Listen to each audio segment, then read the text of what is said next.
Real Estate Intensive. We are going to be starting in just about maybe 2 minutes. We're waiting a couple more minutes to let people show up that are here coming to the office. So hang tight, grab some popcorn, and we'll be right back.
DFY, or Done For You Real Estate USA.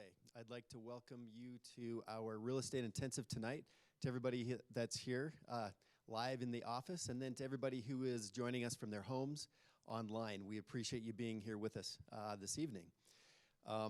We have a good lineup of information tonight. Probably 90% of everybody who is attending tonight is a client of Done For You Real Estate.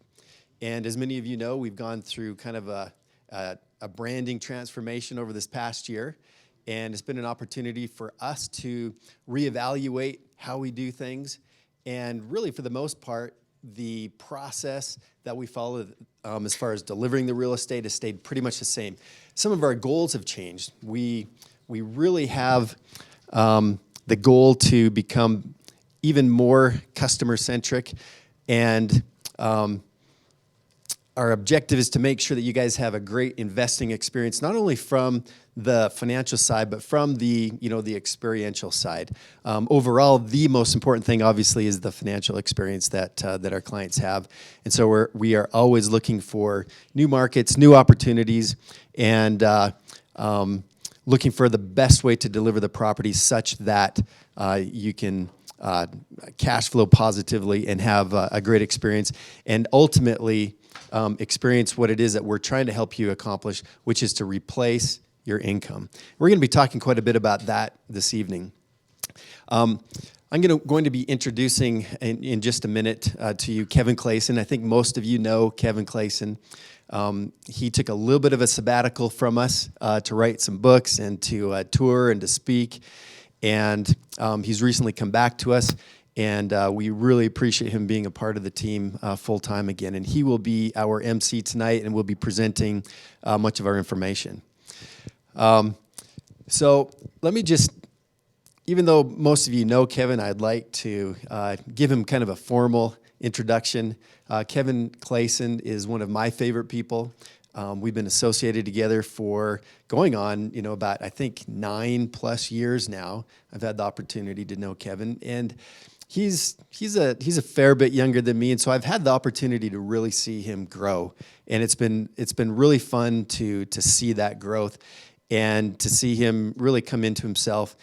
And tonight we'll have the opportunity to really get to know Kevin a little bit better, and to see what I like to call the new and improved version 2.0. I really like the version 2.0. I really like the version 1.0, but the 2.0 is just fantastic.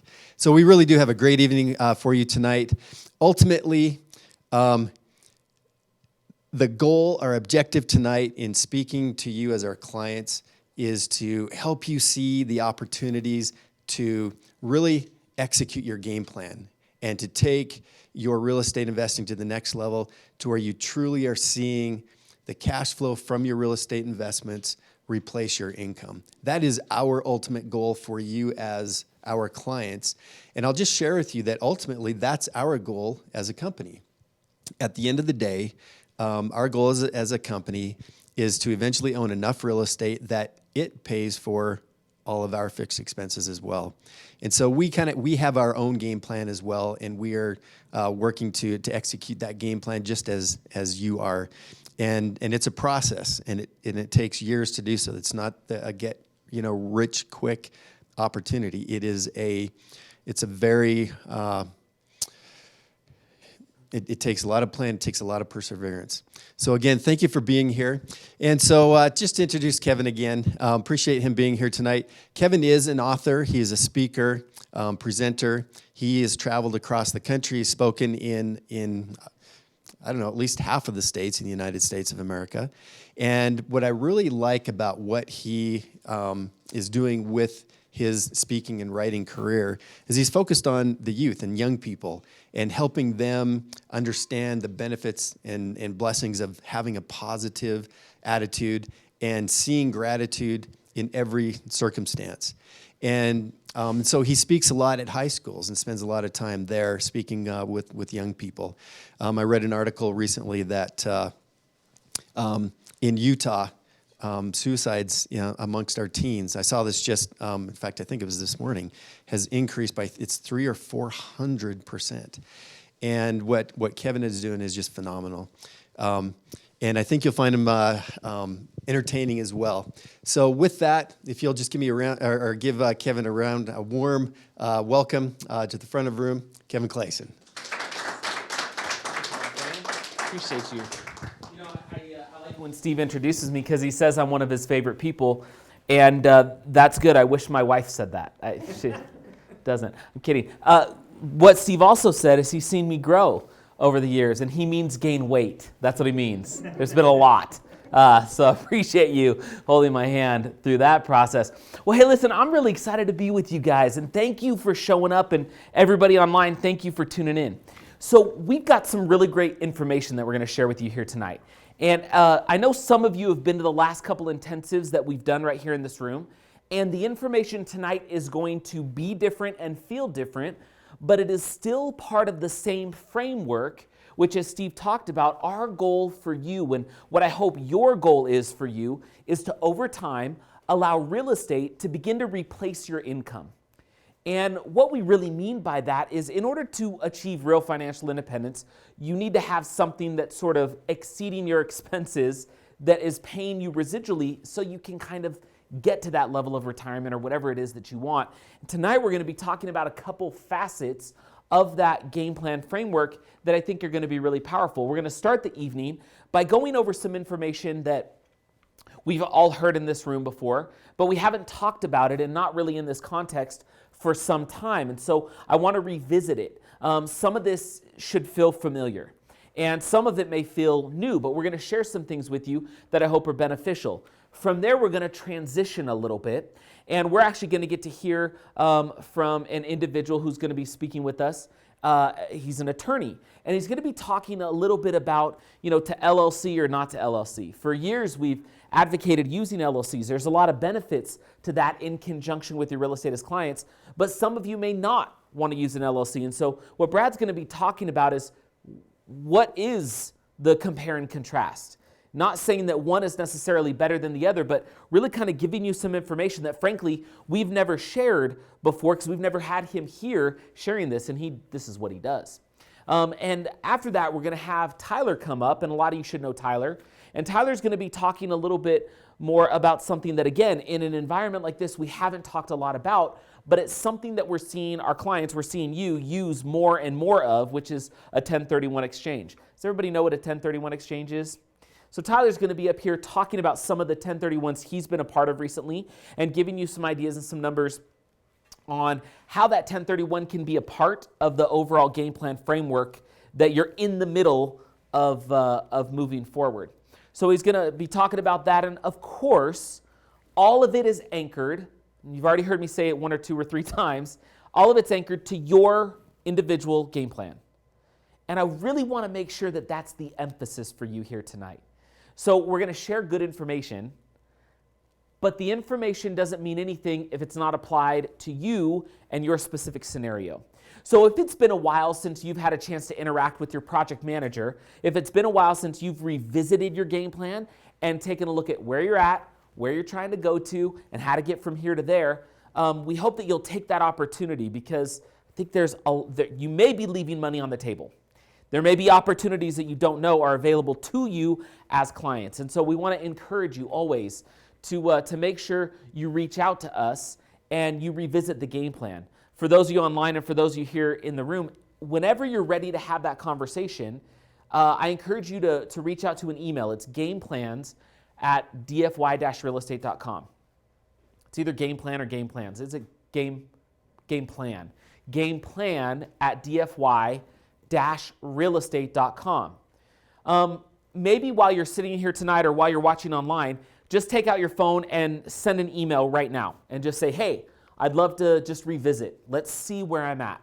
It's funny with game plans and the framework, a lot of it really kind of works like a mall map. Anybody been to a mall recently? Anybody been to a new mall? When you walk into the mall, what's the first thing you do? You go look for the map, and that map's really important, right? Because it gives you 3 critical pieces of information. What are the 3 pieces of information the map gives you? Where you are. You have that little star that says, you are here, just in case you weren't sure, right? And then what else does it give you? Where you're trying to get to. And then there's another sort of implied piece of information between the you are here, you want to go here, and what's that information? Where the bathrooms are. Where the bathrooms are.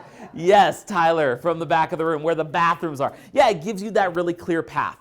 And so I just want you to know that that mall mapping is something you constantly need to be doing and being aware of. And the nice thing is with your project managers and with Done For You Real Estate, our job is really to assist you. We don't do it, we do a lot for you, but really this is your game plan. This is your future. This is what you're trying to accomplish. So our job is to guide you from here to there and to kind of help you see the best path and maybe strap a rocket on your back so that you can accelerate that path to get from here to there. So when we talk about where you are and where you want to go to, we're really having a conversation around this idea of kind of one day, right? Someday. I'm here today, but I want to be somewhere different. Is that fair to say? And around the DFY offices, we've been using this language a lot more. And this is language that I want you to kind of think about and that I want you to adopt. And it's this idea of it's time to redefine your retirement. So when we talk about retirement, a lot of people kind of think that's, I don't know, you tell me, what do you think that is? When you hear that word retirement, what does that mean to you? Just out of curiosity. Anybody? No more 9 to 5. No more 9 to 5, so maybe freedom, right? So time freedom. What else could it maybe mean to retire or to have a retirement? So if you don't know what it means to you, let me ask you this. What does it mean to society? Maybe that's an easier question. So societally, Supposedly when you're done working and can enjoy life. done working and can enjoy life. And a lot of times it's attached to not just the time freedom, but it's this other type of freedom you're supposed to have, which is what, Howard? Financial freedom, right? That's a word that is tossed around a lot. Financial freedom. And there's so many companies that tell you about financial freedom and promise financial. What the heck does that mean? So if you're going to redefine your retirement and get you from here to there to eventually achieve this thing, this mythical unicorn of financial freedom, what does that really mean? And here's why I think this is an important conversation. You know where you are on the mall map, right? Where you want to get to is this idea of financial freedom, so you better have it defined. So do that for me. Define financial freedom. What does that mean? I'm going to give you a definition in a second. I'm just curious what you think it is. Yeah, what do you think? I have more income than my expenses. Good, I like it. More income than expenses. Tyler? On a simple note, like the ability to order from the menu based on what you want, not on what the price is. I love that. I've heard that before, right? So Tyler said the ability to order from the menu what you want, not based on what the price is, right? There's a difference between looking at the menu and saying that one as opposed to saying, ooh, I want that one, but we'll go with this one. It's about $20 cheaper. That sounds like a better option, right? So good, I like that. What else? Financial freedom. Yeah.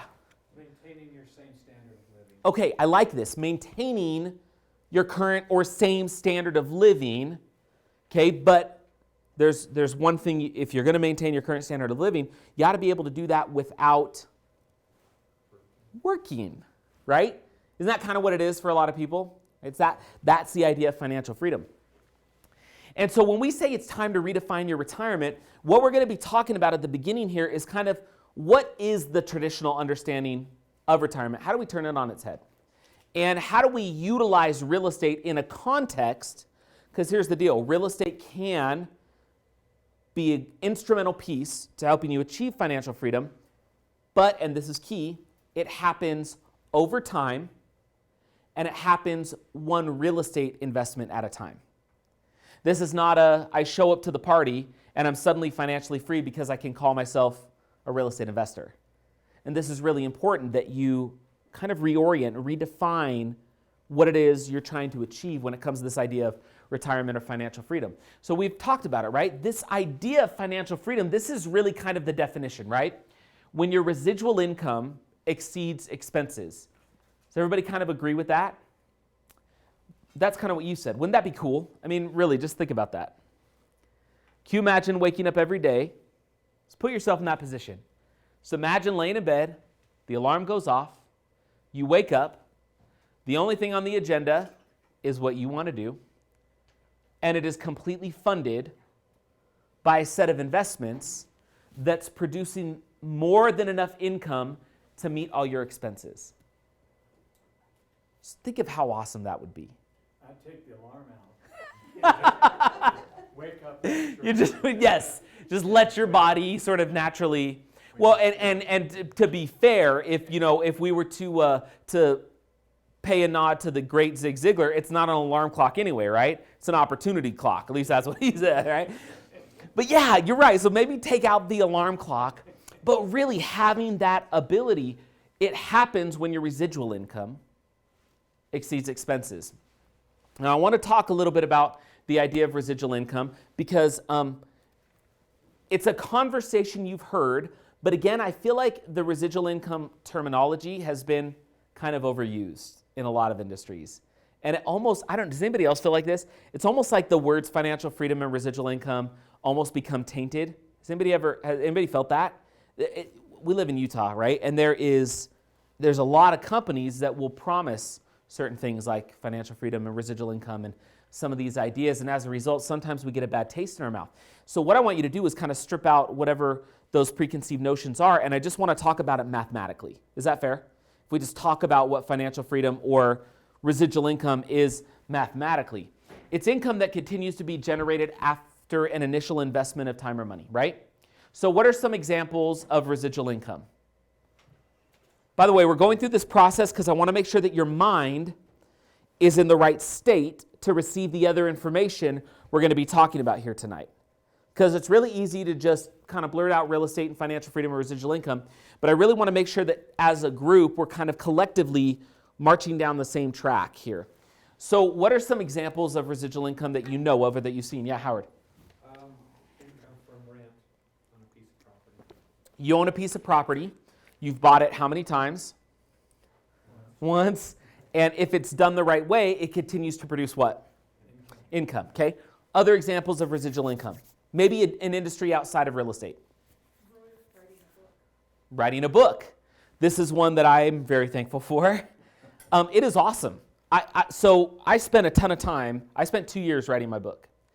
And that was because it kind of felt like a calling, and it was something that I think the world needed. And, it's been really cool because we have had it used in schools with counseling departments, and we've had rehab centers adopt it to help with treatment, and we've seen some really neat things happen to kind of help people sort of deal with life as it comes at them and sort of know what to do to kind of move it in a better direction.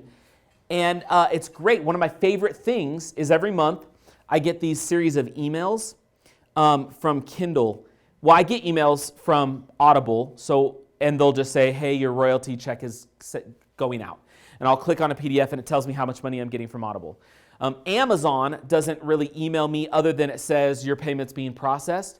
But Kindle, what I like about Kindle is Kindle sends separate emails for every country that has bought my book on Kindle because it's a different currency. And I don't know why the others don't do it, but Kindle does. So every month around, it was within the last week, it's towards the end of the month, I get these series of emails telling me you're being paid for work you did a year and a half ago, which, by the way, is kind of awesome, right? So writing a book. Anybody here a Harry Potter fan? I love Harry.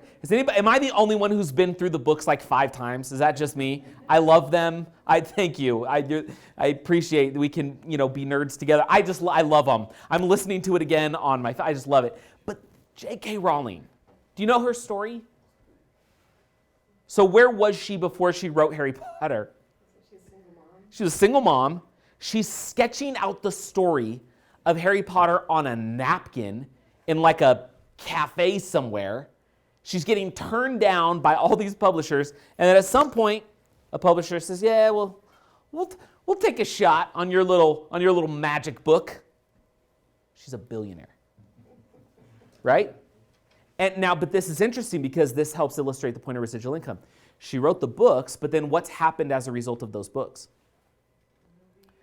Movies, merchandise, theme parks, everything under the sun. 900 versions of the same book. You could buy the illustrated one, or the paperback, or the hardback, or the box of books that come in some sort of a treasure chest. I mean, it's amazing, but it's this idea, residual income, right?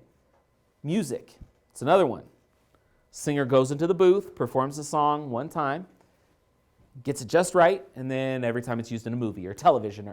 These are all ideas of how to generate a residual income. So why spend time on that conversation? What do you think? Because we're not necessarily advocating that you go write books, sell books, do music, sell music.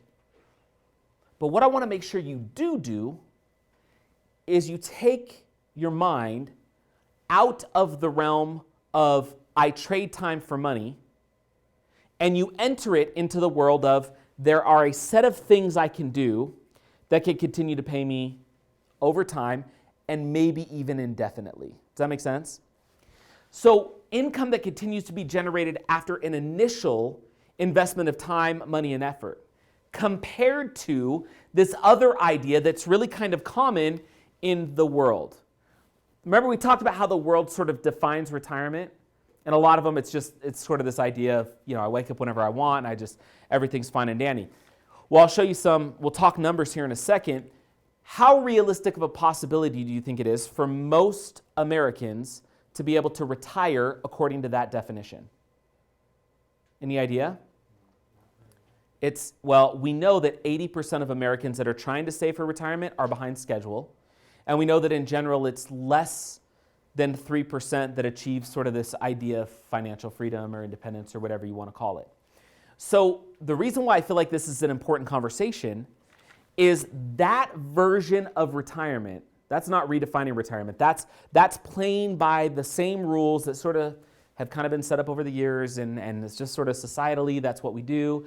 And it's in the realm of this idea of linear income, right? I trade time for money. If all we're doing is trading time for money, are we limited? Yeah, of course, right?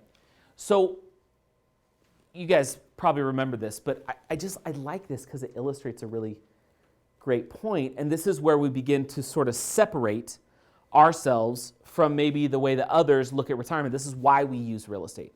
This is why we care about residual income and this idea of financial freedom not being, I'm a bajillionaire and I have, helicopters and, gold-plated toilet seats. It's more of I have enough money coming in residual income to exceed my expenses, therefore I am free.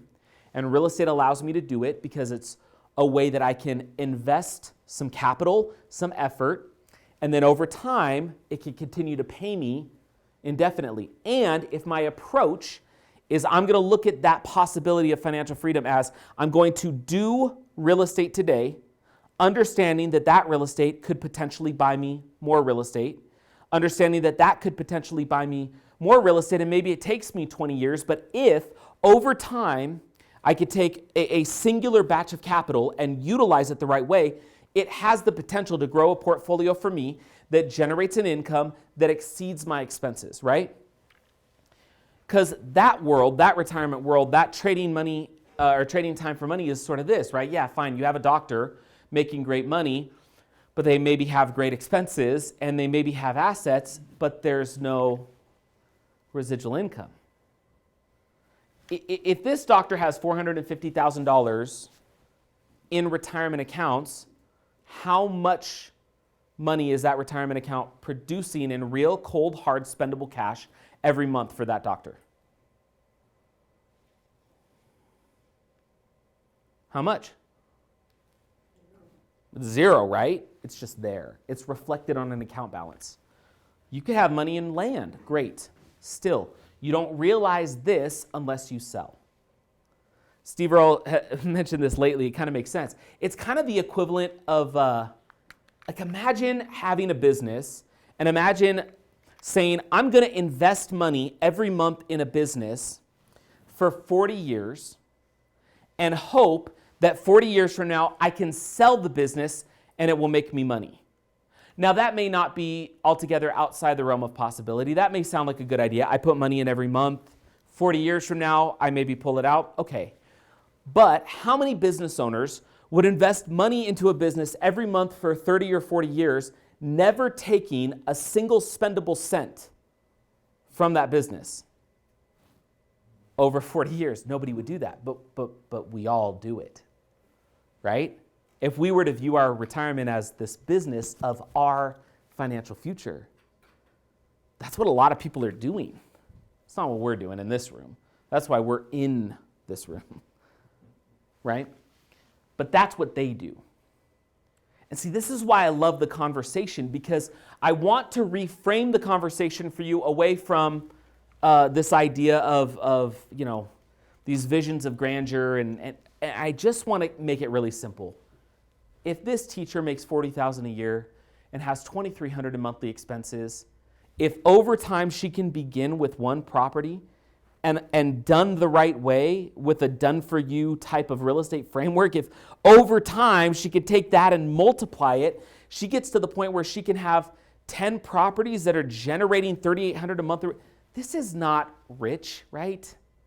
This is not, if you met anybody and they're like, I make $3,800 a month, how many of you would drop to your knees and worship their financial greatness? I mean, we wouldn't do that. But if you knew that this was her expenses, these right here, and this is what she was generating, I mean, my goodness, she is free.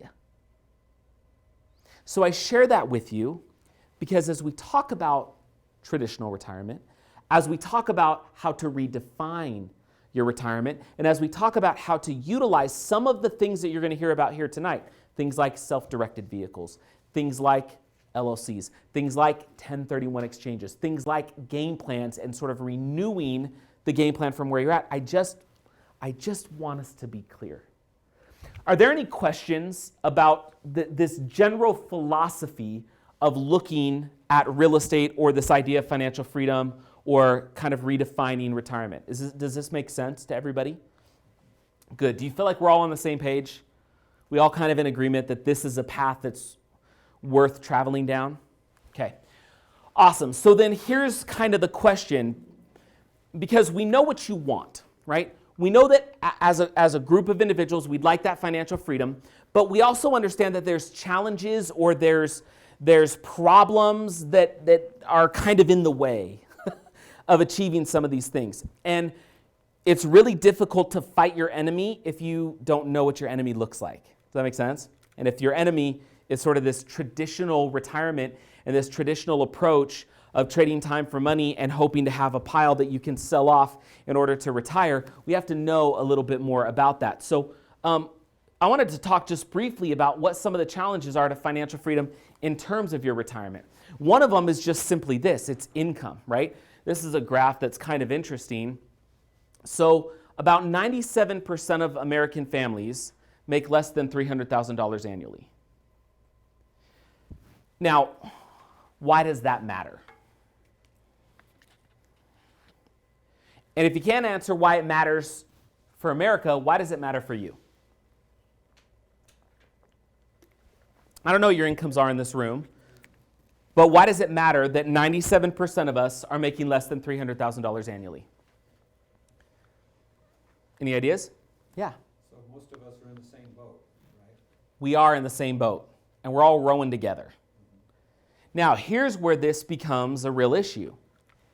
If you're to kind of take the traditional approach of I accumulate my way to an eventual retirement, if you're not making significant chunks of money, it may be fairly difficult to put enough away for when that day comes. Does that make sense? Because let me show you some numbers. Skip over these. So this is recently published research that says 54% of Americans preparing for retirement lack sufficient funds. 80% are off track. 54%, and look at what happens here.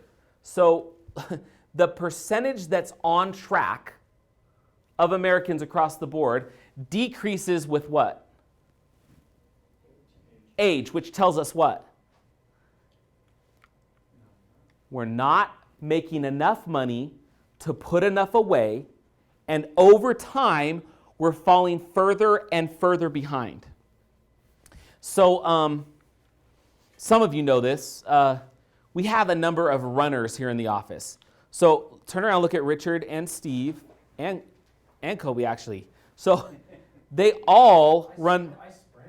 Yeah, well, Tyler just works out nonstop. So he's not like a runner. He walks around the office just lifting whatever he can. But those three run marathons. Have you all qualified for Boston? And all of you have run Boston. By the way, that's an amazing accomplishment. And I want you to pay attention to something, because they are all runners, and they are fast runners, and they've all run in Boston. I've run 4 marathons. I don't look like they do. And now let me tell you the way my marathons go, okay? I have like a goal, right? Like, I'm gonna run it in 4 hours. Like, that's an accomplishment for me. These guys are like, they do 4 hours in their, they could do 4 hours jumping, like with their feet tied together. 4 hours for me is like a sheer impossibility. But I always have this lofty goal of 4 hours. And what happens is you could pace yourself, and you kind of know you ought to be at, this type of a mile, each mile, in order to get your 4-hour goal. And what happens is, early in the race for me, I feel really good. And I'm like, I am on track or just slightly behind. By about the half marathon point, I'm starting to realize, because I'm also running out of energy, that I am getting further and further behind. And then in the last 1/3 of the marathon, I have barefoot 80-year-old men passing me with pregnant ladies, and they're high-fiving each other, and I'm just like the chubby kid trying to figure it out, right? But it's interesting, because I always have this desire to kind of get that goal. But what happens is, over time, the further I go into the race, the further I fall behind. And it becomes disheartening. It moves from this idea of, oh my gosh, I can't wait to achieve a goal, to, oh my gosh, I just hope I do enough so that the street sweepers don't run me over as they're cleaning up the race. But it's a mental shift. Now, by the way, when I make that shift, and this has happened to me in all 4 marathons that I've run, when I make that shift from, oh, I'm going to do it, to, oh, I hope I can do it, what do you think happens to my morale? It goes down. When it comes to your financial future, we're talking about you freeing your family from financial burden, hopefully forever. So the further you go, if you're not on track or on pace, if you're even falling behind a little bit every month or every year, have you noticed what starts to happen in your morale? There's always that hope, right? Somehow something is going to happen. I know I kind of experienced this with my book. Like, I put my book out there, and I'm thinking, oh my gosh, we're going to sell 1 million copies overnight. And then we didn't. We didn't even come close. But you know what? I had to kind of switch. I could always say, oh yeah, but I'm just going to keep going, and one day I'll sell 1 million, and I'll be a gajillionaire, right? But the reality is, I need to sell a book every day, or a few books every day, if I want to get 1 million books. That's the goal. If I can shift my mindset to, I'm just going to, I want to sell a book or 2 a day on average, as opposed to, how am I going to get to 1 million? It changes my frame of reference, and it shifts the way I interact with the daily task. See, what we advocate at DFY and what you're doing is, we want you to make that shift. Because as we kind of look at the numbers and we go, well, okay, we're really behind track. In general, Americans are behind track. That can be demoralizing, and it can cause us to make some bad decisions. It can cause us to take risks that maybe we otherwise wouldn't take, because, I maybe risk big, but maybe I win big, right? It's the thing that anybody who knows about Bitcoin is going through this right now. They're like, should I get in? Should I get in? Oh, I should have gone in a while ago. Should I get in today? I don't know if it's going to go to 0. Should I get in? And it's this kind of constant struggle. If you do real estate the right way, if you redefine your retirement and you say, okay, look, I'm going to replace my income over time, one single real estate investment at a time. Now you don't have to be behind pace. You're simply working towards the next purchase. Does that make sense? Do you see how that shift could be important in your sort of mental ability to kind of get to where you want to go to? Right? You know you're here on the map, you want to get to there. Can you see how understanding that shift could help you keep going as opposed to becoming so demoralizing that you just kind of give up and say, I'll be like 97% of Americans and just rely on Social Security for at least a third to two-thirds of my income? See, I just want you to make that shift because we're in this room for a reason. And we have this opportunity that's available to us that's kind of incredible, which is we know what they don't know. And we know that there are some struggles that we're facing, right? Anybody know how much you would need to retire? If you were to say, I just want to get my 4-hour mile, or I just want to get my million books, or I just want to achieve the number that says I can retire, does anybody know how much you would need to do that? I think that's the $1 million question. Yeah, well, it kind of is. So let me give you an example. Right? I like kind of round numbers, okay? So let's say you have an income of $100,000. Can you see how much you would need in order to cover, because there will be inflation, things will become more expensive. If you want to continue to live a $100,000 lifestyle, you actually need more than $100,000 year after year in order to maintain that lifestyle, right? So how much would you need? 1.4 million of a pile that you can kind of draw out of and draw from and draw down in order to kind of maintain the standard that you want, assuming that the money that's not being pulled out is still in some sort of a vehicle that hopefully is continuing to grow because it's in the market, yada, yada, yada, right?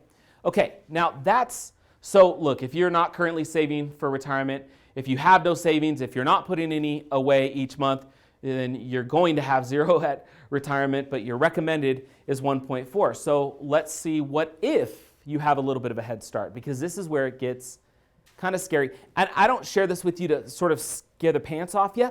I just want to say we don't have to look at it this way. We don't have to look at it as sort of this impossible task.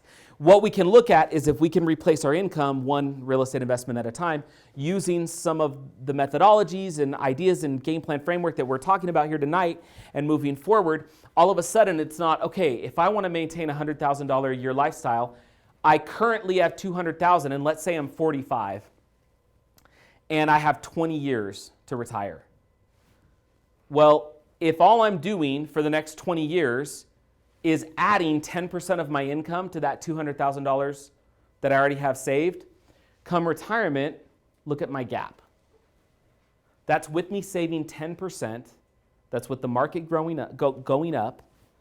That is with me already having a jump start of $200,000 in 20 years to get there. So what would you have to do? If you wanted to have a $100,000 a year lifestyle and you had $200,000 and you had 20 years to go, you'd have to literally be putting away 27% of your income. Well, 97% of Americans make less than $300,000 a year. How realistic is that for most people? How realistic is it for you? I mean, if you're like me, it feels like a sheer impossibility. So then we got to do something different, right? So this is where the conversation gets fun. So there's this idea of retirement plans. Why do people use retirement plans? Look, by the way, do you know there's over $25 trillion? $25 trillion in retirement plans right now. And there's $8 to $10 billion a week that continue to get contributed to 401ks. Isn't that crazy? People don't know they can invest in real estate. Well, that's why we're here, because we have to change that equation. People also don't know, and this is the first kind of the next little bit of something I want to share with you. People also don't know that they can self-direct much or all of their current retirement. How many of you are kind of familiar with the idea of self-directing retirement accounts? Okay, good, awesome. So for those watching or for those in the room that aren't real familiar with it, that's one of the things that we wanted to cover in this intensive, because you may have dollars sitting in a retirement vehicle that might be able to be self-directed and applied to a different definition of retirement, to a redefinition of retirement, to buying one piece of real estate at a time, to begin replacing your income one piece of real estate at a time. So here's some of the things that I think we kind of have heard, or these are kind of myths when it comes to sort of traditional retirement plans. Wall Street's kind of convinced us that you can't touch the money until you retire. So if you have money in a 401k and an IRA and some sort of a retirement vehicle, I want you to pay attention to some of what we've been taught, and then I'm going to show you some of what you can do in order to move what's there into something that could actually start working in the game plan that gets you to the replaced income and the real financial freedom. They've kind of told us that, you can only choose their investment options. You can't really invest in what you want to invest in. They kind of tell you that anything other than, sort of the thing that they recommend or the options in the 401k, anything else is speculative. And you should diversify, but only in what? Their other products, right? Kind of how it goes. They also kind of tell you that if you're a small business, you can't really have a retirement plan. Well, you can talk to Tyler Bennett about that as a business owner, what he does and how he utilizes certain types of retirement vehicles that he's in control of so that he can take capital that is available, utilize some of the benefits, but do it in a way where he's in control, not somebody else's. Does that make sense? So here's the real truth. Retirement plans invest in more than just Wall Street. You can fully diversify the investments you have in retirement vehicles. A lot of people don't realize that. You can actually have control over what's there, and you are actually allowed to utilize your retirement funds and put them into something called a self-directed plan. It could be, there's things like self-directed 401ks, there's things like self-directed IRAs, there's things like self-directed Roth IRAs, and these are all possible. You may be able to kind of gain access to funds that are available and utilize them in a real estate game plan framework where real estate's at the core, so you could begin replacing your income one investment at a time. By the way, small businesses, they can benefit from retirement plans. You just have to know how to use them. So these are kind of some of the rules that you still need to be aware of. Whether it's a self-directed retirement plan or it's a general retirement plan, this is kind of the idea. You can go look at IRS publications 590 and 560.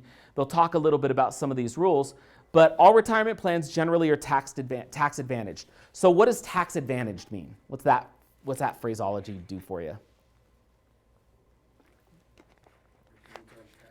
What's that?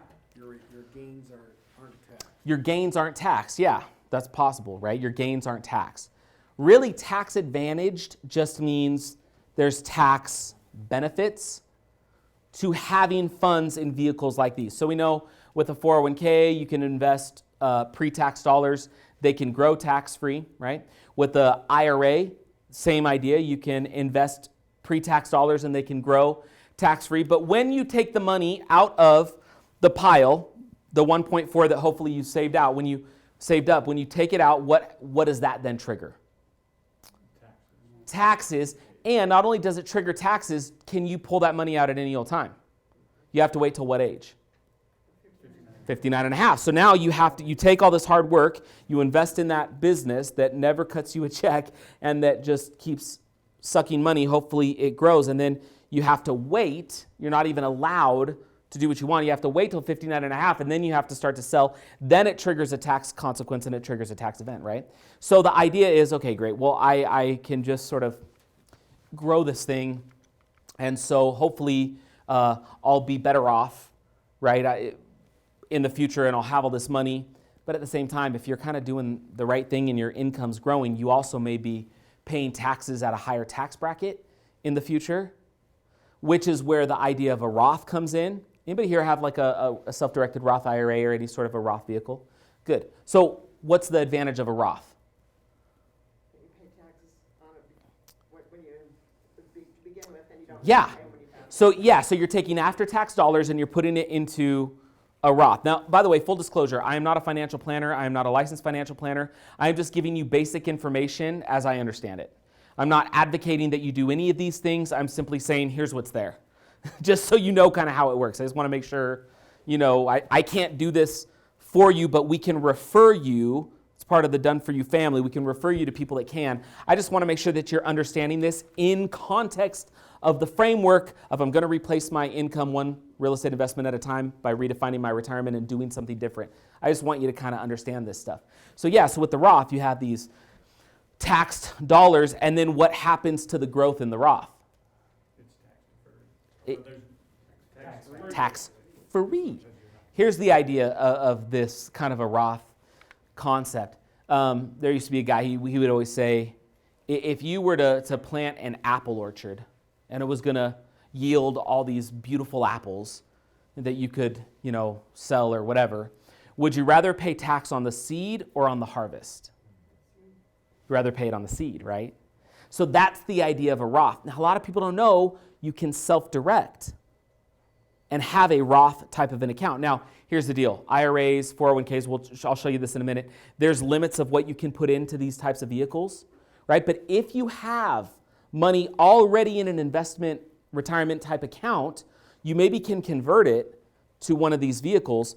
And by the way, you have to ask yourself, if I'm at a lower tax bracket now, I don't really want to pay the taxes, but would I rather pay the taxes now on the seed, or do I want to wait and eventually pay it on the harvest, right? It's just one of those things. How cool would it be to own real estate? We're going to talk about this in a minute. To own real estate inside of a self-directed Roth type of an account. What would that mean? You would have this stuff growing tax-free. And then when 59.5 rolls around and you're starting to pull that money out and start to pull those cash flows from the property, you're not paying tax, right? How cool is that? So when it comes to retirement plans, individuals and employers can both contribute. Contributions determine taxability at distribution. We talked about that. Here's the idea of pre-tax and Roth. Does anybody know kind of let me see what the next slide is. Yeah. Does anybody know kind of the background of retirement plans and 401ks and all that stuff? Anybody know kind of where that comes from? So, okay, let me ask you this. How did retirement used to look for Americans? What was the approach supposed? What was the original retirement plan? Ooh, before pensions, what was the original retirement plan? You worked till you died. The family farm. The family farm. Think about this, because here's what would happen. You'd own land, right? We like real estate. You'd own land. It would produce. And then when you got old, your kids took over the farm, and you got to sleep in, and you got to let them do the work and still benefit from the fruits and the labors that were taking place on the farm. That was the original retirement plan. So where did it shift? So you have to say, when did we come off the farm and go into the factories? Industrial Revolution, World Wars took a lot of people from one lifestyle and sort of forced them into another because everybody was sort of pitching in for the country. And what happened is these factory owners, right, they got smart and they know, how do we keep them from going back to the farm? That's when certain things like benefits started to roll around. Well, if I can give them benefits, maybe they'll stay here and help to build my dream, and I'll just trade money for their time. They'll work for me. That's where the linear type of income was really born. Because if you had a farm, you were still putting in time, but your harvest could yield a lot. It could yield a little. It was kind of a different approach back then. Well, now we're trading time for money, and the employers are saying, come on, stay here. It's going to be awesome. And that's when the pension was born. Hey, look, stay here, because I'll tell you what, man, you work for me for 20 years, and I'm just going to keep paying you in retirement. You can have your little Social Security, and I'm just going to keep paying you. And you're going, okay, well, cool, I better stay. I don't have that guarantee at the farm, so okay, I'll just stay here. Well, what happened with pensions? They started to bankrupt companies. Because if you think about it, with the pension, what was happening? You were saying, hey, listen, I want you to produce for me. When you stop producing for me, I'm still going to pay you. well, that doesn't really make sense. So bankruptcy, people were losing pensions. So anytime there's a social injustice, what does the government do? Ha-ha! I will be here for you, right? So ERISA, this whole idea, all of a sudden there's these new regulations and laws to kind of protect the worker. But what happened is we started to forfeit our control over our financial future to our employers and to the government. And so then, hello, 401k. 401k comes around late 70s, starts to really be utilized in the 80s. Does anybody know what the original intent of the 401k was? Let me rephrase the question. Was the original intent of the 401k to benefit the employee or the employer? The employer. It was not about you, it was about them. It was about them going, well, I can't give you a pension, but maybe I can do this thing and I can actually use it as a write-off. So that's going to be awesome. I can write it off and I can still sort of pacify you. That was kind of the idea.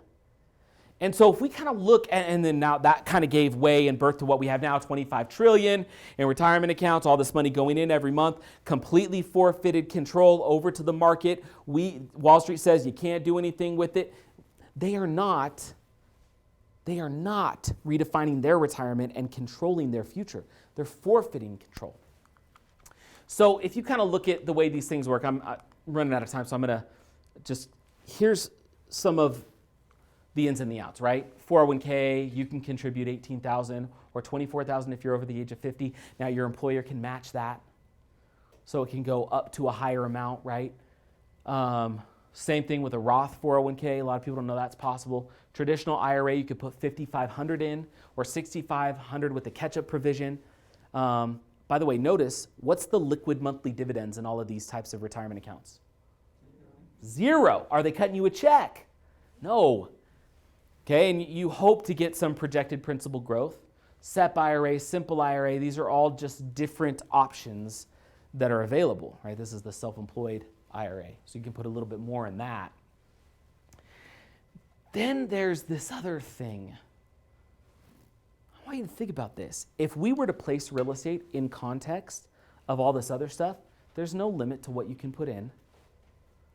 It's self-funded. Yeah, it's not funded by an employer. It's self-funded. You can use post-tax dollars. You're going to get guaranteed deductions. When Tyler talks about 1031 exchanges, that's a great way to have a tax-advantaged plan. You're deferring taxation so you can grow your real estate portfolio, right?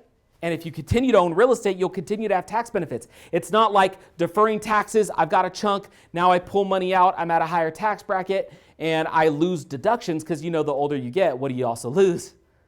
Start to lose all these deductions. Well, as long as you have real estate, what are you going to still have? You're still going to have deductions, right? And projected principal growth, I mean, you look at all our pro formas across the board, the last decade, on average, this is what you're seeing. So the question is, should we do it their way or should we do it our way?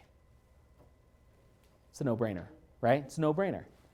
However, what if you could combine some of the benefits of this with this? Would that be cool? And so that, by the way, father of 401k says, if he were starting over from scratch, no one would he know, he'd blow up the whole existing thing and start over. Kind of interesting. I'm going to skip over that video. And I just want you to know just a little bit of kind of what your choices are in terms of self-directing. So when you take a chunk of retirement and you investigate possibly self-directing it, you're going to have to talk to the person that does this for you, but there's going to be some fees associated with it. You may want to pay taxes on your chunk and move it into some sort of a Roth vehicle. I don't know. That's totally up to you. And you should talk with your project manager and kind of look at your game plan and your overall framework and decide if that's going to be a good fit. And you're going to want to talk to the people that are putting you into these self-directed vehicles. But you could buy real estate.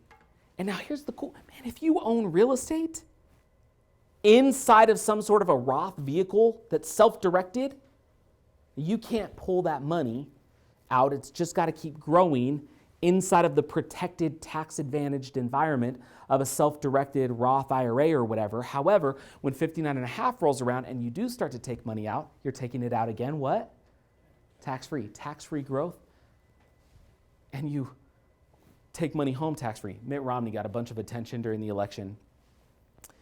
He has like hundreds of millions of dollars in IRAs. I think he bought Staples inside of an IRA. So how do you get to that point if you can only contribute $5,500, $6,500? You do things like make good investments that grow, and that amount continues to grow. I mean, imagine if you put some money into a home and that home grew and you turn that into 2 homes and 3 homes and 4 homes. I mean, what could the account balance do? Think about that, okay? Precious metals is another one, very possible. Private companies, partnerships, private loans. Do you know you can make a private loan inside of a self-directed retirement account and possibly make interest? Got to be careful, right, who you're loaning your money to, but it's possible. Some of the things, by the way, that are not possible are you can't buy S corporation shares inside of a self-directed account. You can't buy collectibles. So the anecdote for this one is, I don't know if this is real or not, but I mean, imagine if you bought a great wine collection inside of your IRA, invested in all this wine, right? Now, I don't drink wine, but if you invested in this collectible of wine, you may show up one day and all you have is a collection of empty bottles, right? So you can't invest in collectibles and baseball cards because it may be consumable, and you can directly benefit from collectibles. Inside of these protected environments and these retirement accounts, you're not supposed to, quote unquote, directly benefit. Got to kind of be a deferred benefit. Life insurance you can't buy inside of an IRA. You can buy life insurance inside of a 401k. And then prohibited transactions you can't do. There's disqualified people that can't benefit from your IRA, meaning you can't loan money to your spouse or your children or their spouses. You can't, if your child has a private company, you can't invest in their company inside of your IRA. They're a disqualified party or a disqualified person. So there's some of that kind of takes place. And again, this is why you want to talk to somebody and kind of take a look at what the potential might be. And you can't personally benefit. The idea here is like you can't, if you owned real estate inside of an IRA, you can't pick up a hammer. You can't put sweat equity into that real estate. You have to hire it out and pay them from the funds in the self-directed account for that rehab to get done. Done for you, it doesn't really matter because you've got property managers and you've got a whole team that's doing that for you, right? Just kind of showing you some of the rules. So I just want you to think just for a minute. Just kind of imagine, what if I'm not just focused on trying to hit that $1.4 million goal? What if I'm simply focused on taking whatever I have as I am right now, my little star on the You Are Here mall map, and I'm focused on getting to where I want to go, and I'm going to do it step by step, one real estate investment at a time. I'm going to spit in the face of traditional retirement planning. And I may even take my traditional retirement plans, and I may even take that and I may even self-direct it so that I can still use this environment as part of a real game plan framework that over time can replace my income one investment at a time. Guys, I just want you to kind of think differently, because I know that sometimes we get caught up in, my real estate it's not where I want it to be maybe, or the cash flow isn't enough, or whatever the case may be, and so we may hesitate. And we may say, I don't know if I need to revisit my game plan. The reality is, if you want to play by their rules and you want to just gamble and hopefully get the big dollar one day, go for it. But less than 3% of us ever are going to make that work. So what can we do? We can invest one piece of real estate at a time. It may be small, it may seem insignificant, but over time, it compounds and creates something magnificent. It allows us to replace our income, just like that teacher. It's a different way of looking at retirement. It's a different way. That's why we say redefine retirement. It's a different approach to your financial future, but it all is tied to one simple idea. You deserve to be able to free your family from financial burden. Don't you? Real estate can help you do it one transaction at a time. So, any questions before I turn some time over to our next guest? Any questions on any of that? So make sure you get with your project manager and kind of revisit your game plan. Maybe there's some funds that you can utilize self-direction with. We can get you in touch with the right people. maybe it's time to just revisit the game plan and just say, okay, you know what? I've been holding off because, I'm not getting $10,000 a month in residual income from my real estate yet, but I hope you've reframed the conversation with yourself in your mind and said, you know what? I need to begin replacing my income just one investment at a time. That's how I achieve the real goal. So just take whatever that next step is, because it's right there and it's there for the taking. You're here on the map. You want to get there. The only place to get from here to there is one step at a time. Just kind of remember that. So with that, thank you so much for kind of letting me share that with you. So now we get to kind of have a little bit of a treat. So we are going to have, Steve, in fact, why don't you come up and introduce Brad? So you're going to get to hear from an attorney. We're going to have this conversation of to LLC or to not LLC. And I want you to, everything you're about to hear and everything Tyler's going to share, I want you to place it in that context, okay, of I'm going to redefine my retirement and view the world differently, because that's how I'm really going to be able to succeed. That's how I'm going to free my family from financial burden. Try to put those lenses on as we have this conversation, because it's one that I think will be really beneficial. So why don't we bring Steve Earle back up with a round of applause, because he's awesome and he says I'm his favorite. All right, thank you, Kevin. So we're going to take just a little, not much of a break, but just a minute. The way that Brad is going to present tonight is he got stuck up in Salt Lake and was not able to make it down, but we have his PowerPoint, and so we're going to connect him via the incredible technology of telephone. And so he'll speak to us via telephone, but his presentation will be live, and so online, and you guys here will be able to hear the whole presentation. What's interesting about the concept of an LLC is throughout the years, we've often recommended that, hey, it might make a lot of sense for you to invest in real estate and own it through an LLC. And there really are pros and there are cons to owning your real estate in an LLC. One of the cons is that it can be a little bit cumbersome, meaning if it's in an LLC and now and you want to refinance it, well, now you have to deed it out of the LLC back into your name, and so there's different reasons why that might make sense to still own it in an LLC and to go through those steps. And so Brad is going to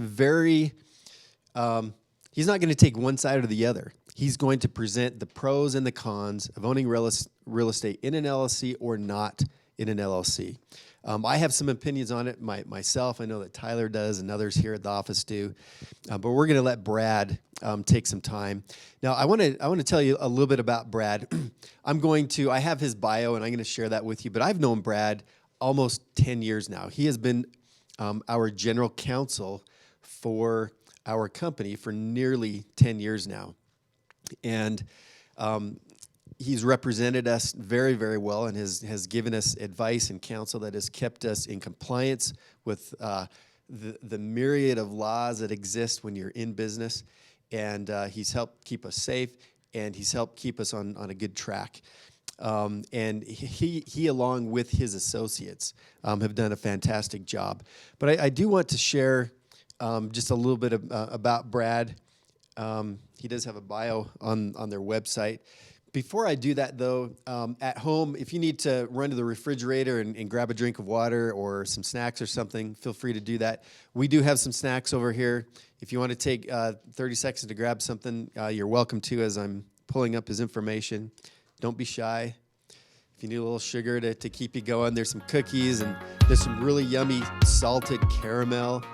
So, yeah, just take a few minutes here and just go ahead and grab that, and then we'll officially introduce Brad.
online, I invite you back from the living room or from the refrigerator. Come back and join us. And again, don't be shy to get up, throughout the event as well. It's a long time to sit in these chairs, and at least at home you can sit on the couch. Here we have these chairs that aren't the most comfortable. I think we kind of do that on purpose to keep you awake. But as long as I've known Brad, he's actually become a really good friend of mine, and I admire him greatly. And let me just read a little bit about him. Let's see. So Brad counsels clients on mergers and acquisitions, federal and state securities law compliance, forming and financing startup businesses, and real estate matters. He has extensive experience in private placements and other private security transactions, Rule 506 offerings, and corporate governance matters. He represents real estate companies in the acquisition, sale, and financing of commercial and residential properties. He represents multiple companies in private placement securities, debt, and investment contracts, represents buy and sell side entities, mergers, asset acquisitions, and other business combinations, represents early stage formation companies with their formation, financing, and contractual needs, general corporate services, contract review and preparation, transaction structuring, legal compliance, and negotiations. Before joining the firm, Brad was an attorney with Holmes, Roberts & Owen in Salt Lake City, Utah, Brobeck, Flegger, and Harrison LLP in Boulder, Colorado, Dow, Loans and Albertson PLLC in Washington, D.C., and Cadwalader, Wickersham, and Taft in New York City. He also has many honors and recognitions and is involved in many professional activities, and has been in the news on a number of things as well. I'm going to take just a minute. I'm going to connect him to my phone here. And Brad, if you're watching and if you're listening, I had one of our clients ask me, you're going to be talking about LLCs, to LLC or not to LLC, but could you possibly address or touch on trusts? Is that right? Whether to hold it in a trust. I don't know if you can address that or not, Brad. If not, don't worry about it too much. We'll chat with Madeline offline and talk to her about that as well. So we're going to get connected here right now.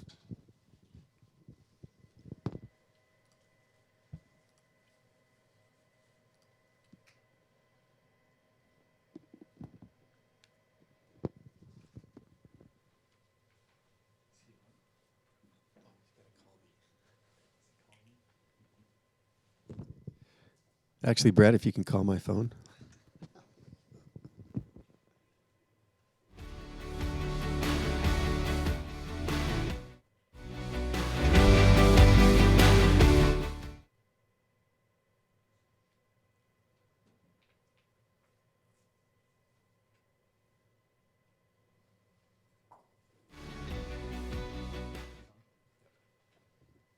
Can you hear me now?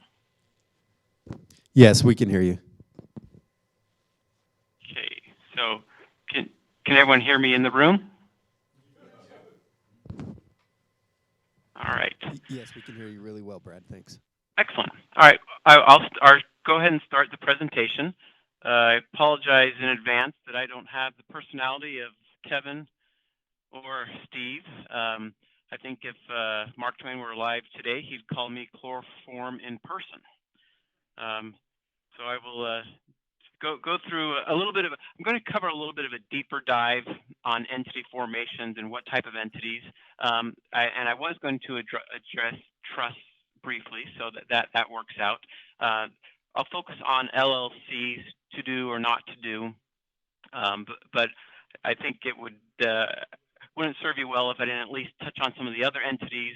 But at the end of the day, owning it as an individual or as an LLC is generally the right choice. But let's just go through this one by one.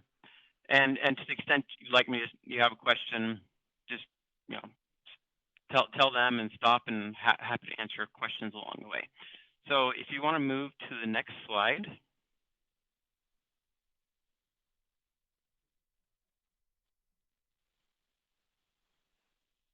I'm flipping back and forth between live video and in my presentation. Is there a delay in the video by Yeah. chance? Brad, the delay is about probably 2 minutes, so you can just keep going. All right. Well, I'll just. So I'm assuming we're on the slide now with my picture Yes. on it, as well as so my summary. I'll give Steve gave you my long boring introduction that gives some dates and places, but I put this picture here because trust me, you don't want to see the real me. So I graduated from BYU in 1993. I went to law school in New York at New York University School of Law. Worked at Morgan Stanley while I was going through law school. I worked my way through college and through law school. Actually, you're actually not supposed to work while you're in law school, but like many of you, I'm sure hard work is just part of your nature, and you work hard. And I worked hard throughout my educational career. I practiced in New York, D.C., and Boulder, and I've been in Salt Lake though since 2002. So most of my practice has been here in Utah, and compared to the other places, Utah is great. I really love living here. I generally practice in corporate securities, M&A, and acquisitions of real estate, commercial, and individual as well. My most active practice is in private placements of securities and advising people on securities law matters. And I'm a partner here at Michael Best. And this personally, I'm a human. I don't look like that, but I do have human traits, as my wife may not testify, but I do. I like to scuba dive, I like to take walks, and I like to eat sushi. So that's from my personal profile. So if you move to the next slide, that's titled Main Entity Types. So these are the entity types that I'm going to discuss briefly. I'll focus on LLC, but I'm going to at least talk about these briefly. At the entity type or choice may not even be up to you. For many of you who've gone through the lending process, your lender may say, no, we're going to lend to you individually, and that's who we're going to lend to, and we don't want you to put the property in an LLC or in another entity. So your decision on which entity to choose may not be your decision in any event. So who borrows the funds? And then if you're borrowing the funds individually, the loan documents likely have a provision that restrict you from then transferring that property to an LLC or to another entity without the bank's consent. And so the bank likely won't consent anyway. So if you're borrowing the funds and you're borrowing it in your name, the decision of to LLC or not to LLC is likely already been made or being made on your behalf. So if you go to the next slide on protecting the corporate entity veil. And this is, the reason of putting properties in an entity rather than individually is generally to shelter you as an individual from the liabilities that the properties may have. The biggest way to protect yourself and your entity is insurance. So more important than a lawyer at the startup stage, or there are two people who are more important than talking to a lawyer. So as a lawyer, I'll say it's important to talk to a lawyer as well. But you should have a good accountant who advises you, because what I'm telling you from a legal perspective, from your personal accounting perspective, may not make any sense at all. So you want to talk to an accountant and find out which type of entity passed through or not to put a property in, but also a good insurance agent. Make sure that your properties are sufficiently insured, so if there are damages at one property, that we're not worried about the corporate veil because the insurance covers those damages and you don't have to worry about personal liability. So that's key.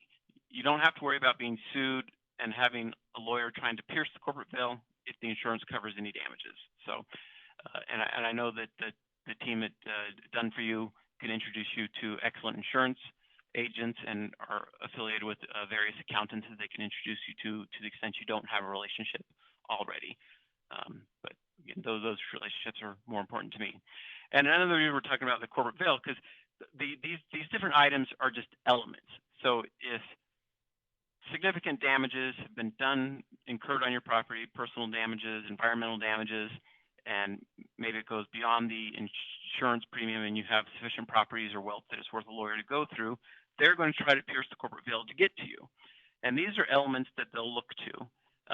You don't have to comply with all of them, but individually, they'll add up to, did you do enough to make sure that the entity that holds the assets is a separate entity so that you cannot be sued individually?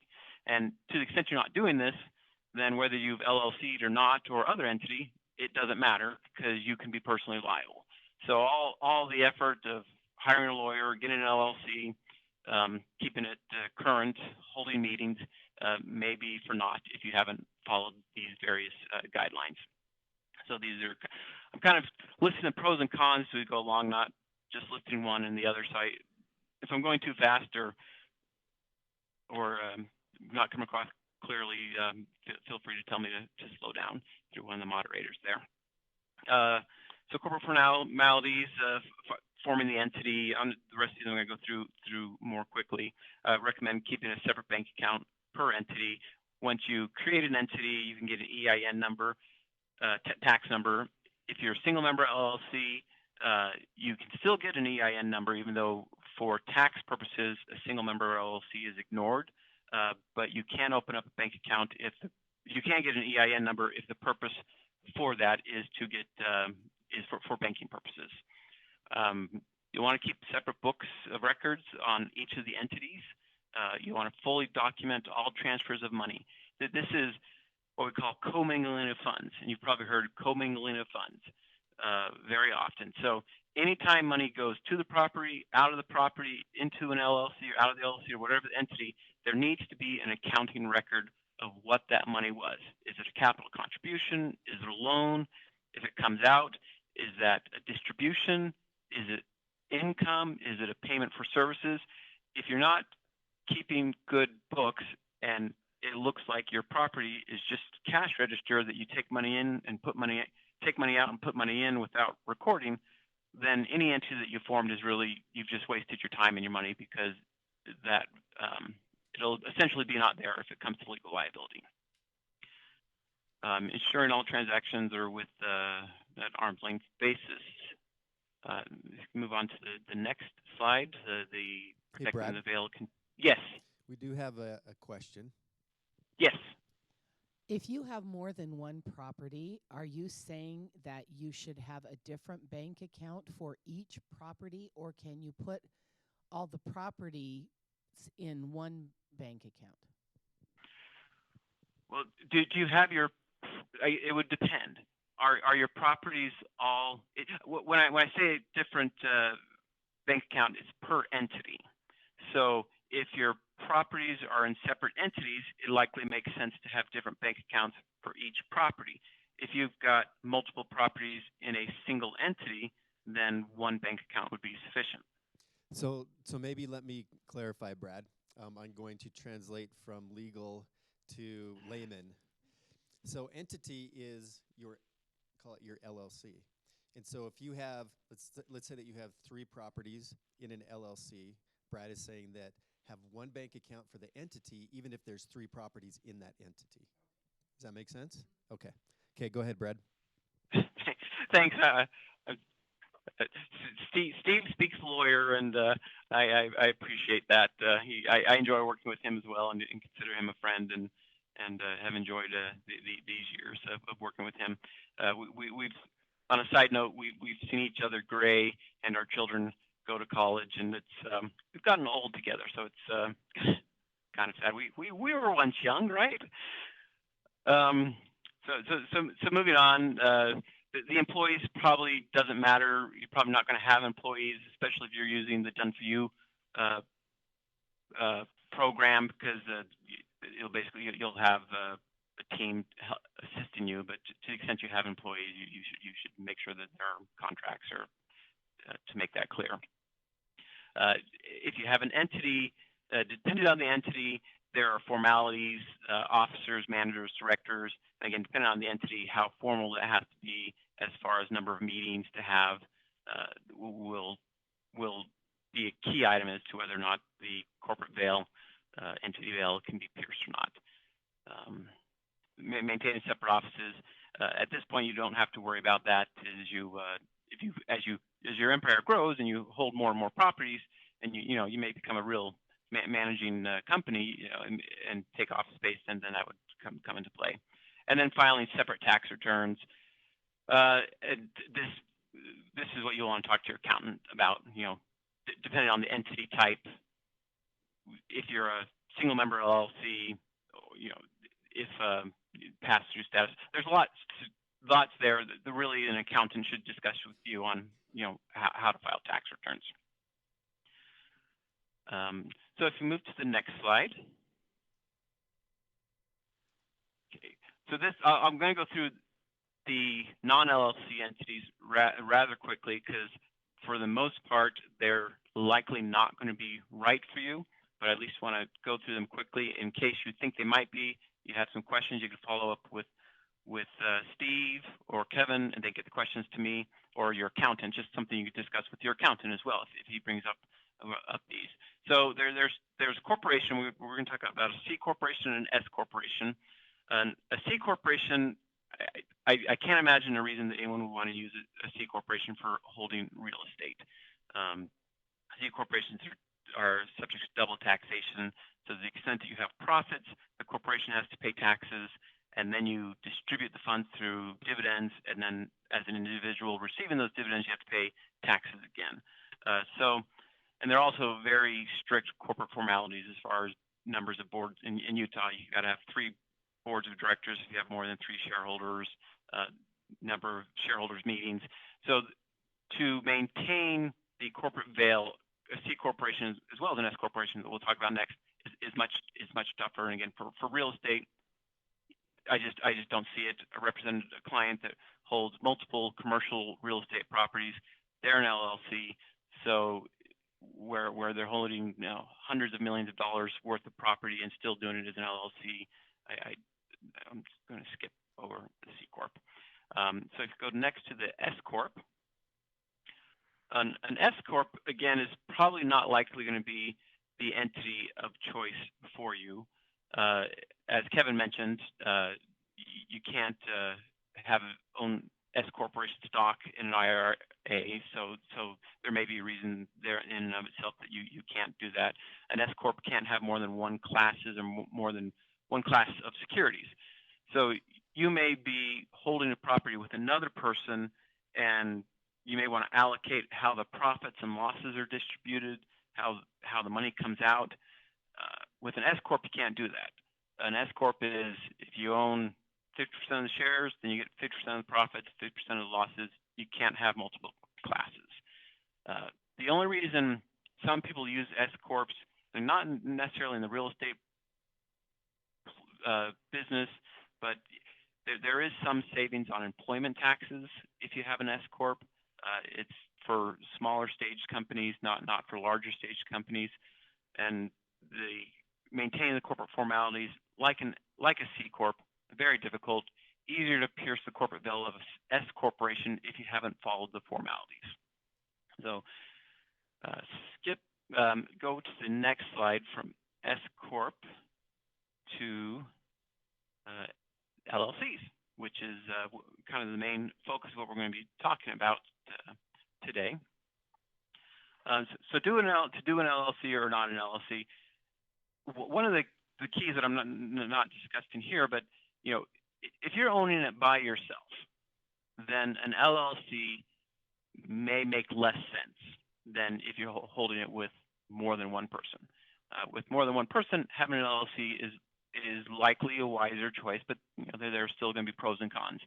And then I should also say, to the extent that you need forms, I've provided Steve some free forms, LLC agreements for single members and for dual members that are owning it 50-50. Anything beyond that, you may need further legal advice. I've given those to Steve. If you need them and they're not available easily, I could forward them to him again and get them to you. So feel free to ask Steve for those forms. No charge. But an LLC, for the benefit, tax purposes, pass-through status. You don't pay, the LLC doesn't pay taxes. The income comes through to the individuals. It's easier, especially where you hold multiple properties.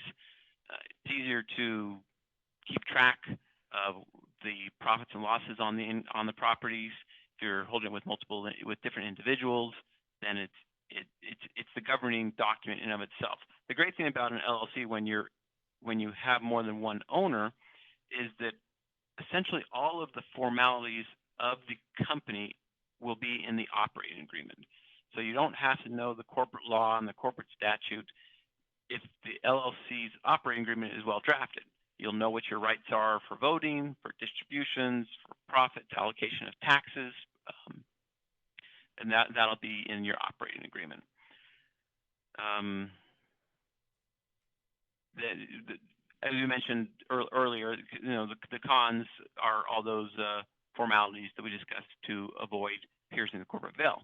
If you don't do that perfectly, then all the costs of having the LLC, which in Utah isn't bad. In Utah, it's about $70 or $72 to form an LLC, and then only $15 a year to maintain the LLC. As long as you have somebody live it, you need to have a registered agent in the state where your LLC is formed. And if that's you, then it's free. If you were to form an LLC in Delaware, a lot of people say you got to have a Delaware LLC. That's not really true unless you're looking for investors. It costs about $500 a year to maintain an LLC in Delaware. So you can move to the next slide, which is really just a pause slide, so we can discuss. You all work. Everyone works hard. I put this slide up because if you're here at this seminar, it's after hours, shows your desire to work hard, and good luck comes to those who earn it and those who work hard. And so I wanted to just compliment you on being here and showing that you've got a good just taking the step and looking for alternative ways to earn income is a kudos to you. Move to the next slide, if you would, please. And this is on individual ownership. So this is very, very common. And again, for most people who need to borrow money from banks, this may be your only choice to hold it individually. If the bank lends the money to you individually, then unless it's a very strange loan agreement, you're going to hold it, and it would probably be a breach of the covenants of the loan documents to transfer it into another entity without the bank's consent, and banks generally aren't going to consent to that. There is additional liability potentially if you own it individually. If you've done everything perfectly and you've maintained the corporate veil, then you are limited to your investment in the property. People can't sue you beyond the value of the property.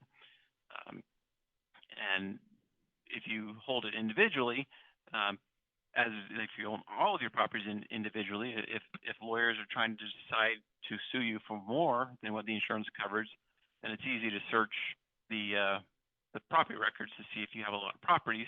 If you have a lot of properties and they're all in your name individually, then that may put a larger target on you to be sued.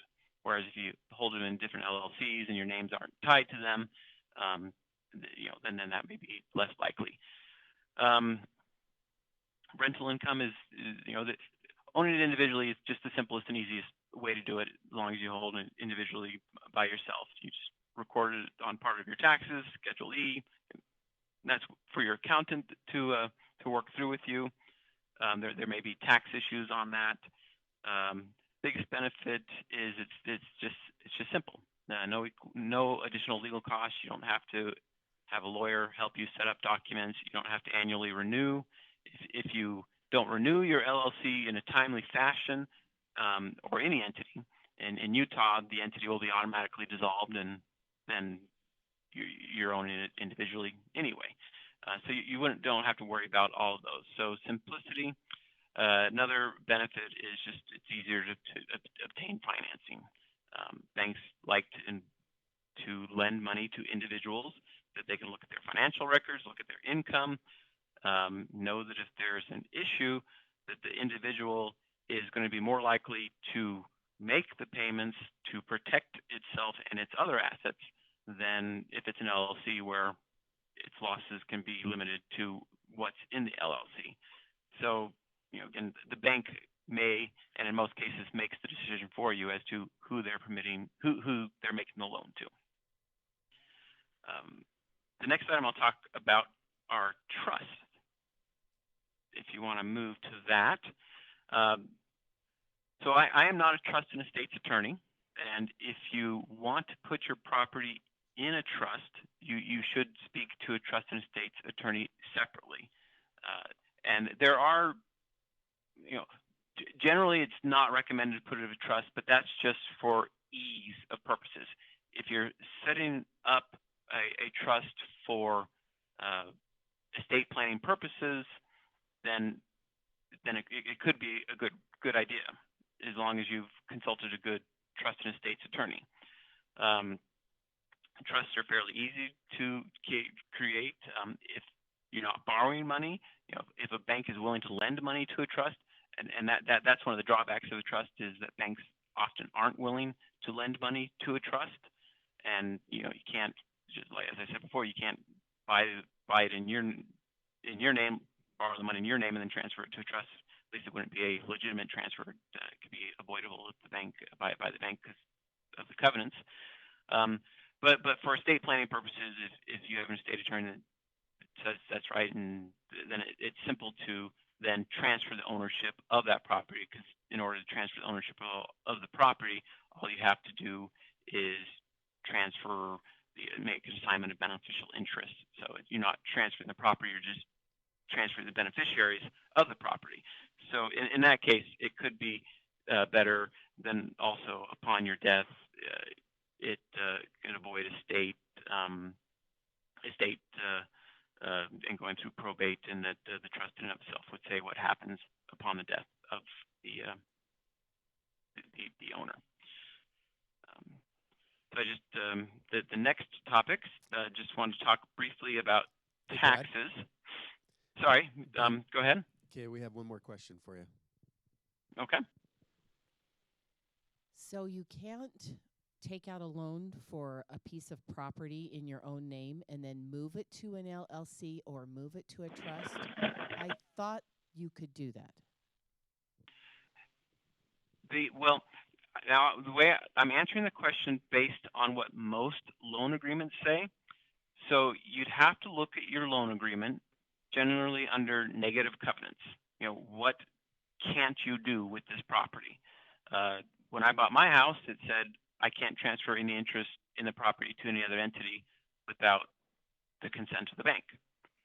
So you need to just confirm what your loan documents say. If you, it may be, if you're filling out the loan and it's for investment purposes, make sure that that provision isn't in the loan agreement, or negotiate with the bank to see if you can have it removed and say you want to move it to this LLC after you've purchased it. But if that agreement is in the loan agreement that says you can't transfer it, and the bank does an audit, checks on the property and sees that it's been transferred, they could call the loan due as an event of default. Just some additional diligence to do just to make sure that it's permitted.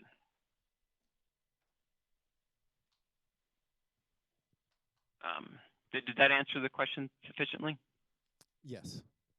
Okay. All right. Then just briefly, taxes. Nobody likes taxes. Nobody likes to pay taxes. And given the news that we heard out of Washington today, everything that I'm saying about taxes here may not apply next year. So I'll really just go through this briefly. Just say taxes are high. You want to try to you minimize taxes. You don't illegally avoid them. You just seek to legally minimize them. Having multiple properties, you have the opportunity to gains in one property, losses in another property. They can offset your income. Generally, properties held for investment purposes if you don't have other income, you can't offset your losses against your ordinary income, if your day job from investment properties. You can only offset it from gains and income from other investment properties. Taxation, I think we could probably skip the taxation because we talked about the C corporation, S corporation, and then just we want to go to the taxation on the limited liability company. In this, I just referred to the payroll taxes, where S corp may be beneficial over payroll taxes, but it's a pass-through entity. LLCs don't pay taxes. People pay taxes. The LLC will issue K1 to its owners, and the owners will pay the taxes. Some entities, if you hold it in an IRA, if an IRA, there may be some negative effects to the extent you have losses, unrelated business taxable income or tax losses that some investors or some investment vehicles don't like. But that's really on an individual by individual basis that you'd want to talk to your accountant about. You don't, and if you're holding it individually, you don't worry about any of this stuff because it's just on your normal tax filing on a separate schedule. Moving to the next slide, entity type summary. This I'll just, to the extent you want to review it later, this is entity type summary. I prepared this for a venture capital investment group, people who are seeking investment capital. So it's not entirely for real estate. But it may have some information that you find of interest. So to the next slide, where it's a cartoon, we can hold it there for a while. And just life isn't like we expect it to be. Between now and our goal, there's going to be ups and downs. Having an insurance in place, talking to an accountant, having a team like the Done For You has for you will make that road smoother and not as rough as reality can sometimes be. And then just some things that I just wanted to point out, some things that I'm not specifically talking about today that if you need additional advice on, you should talk to your own attorney or your own investment advisors. I referenced that you may have other individuals owning the real property with you. And in the event that you're owning property with more than, it's not just you, it's one or two other people, then in almost all of those situations, it's going to be better to have an LLC or some sort of entity. If you're using other people's money to make investments, and let's say you're doing all the work, somebody else is putting the money in, and I see that a lot. And where that's the case, you're offering a security, and you need to comply with securities laws. So we're not discussing securities laws, but just know that if you're using other people's money, even with your own money, you just need to discuss what the securities laws impacts may be and make sure you're complying with those. As Kevin pointed out, he's not giving you investment advice because he's not a registered investment advisor. I'm not giving you investment advice either because I'm just an attorney. So don't take anything that I've said or that's being said here as investment advice. Everyone should consult with their own attorney for legal advice. I'm providing general advice to you, generally, not specific advice. So to the extent you want specific advice, you'd want to speak to your own attorney or to me separately. Same with investment advice. And then just risks. There are risks to consider. Risks, as the between here and the end, it's not smooth. There can be adjustments to the real estate market, just like there can be adjustments to the stock market. Just be aware of the risks and make sure that you've considered the risks. If you want, you can go to the last slide. And this is what I imagine if the camera were to pan the audience now, we might find one or two of you awake.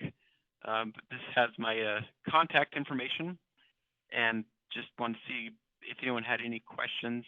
I realize now that I talked a lot faster than I normally do, and hopefully I used language that was English and not some derivation of it. So if anyone has any questions, I'd be happy to answer any questions.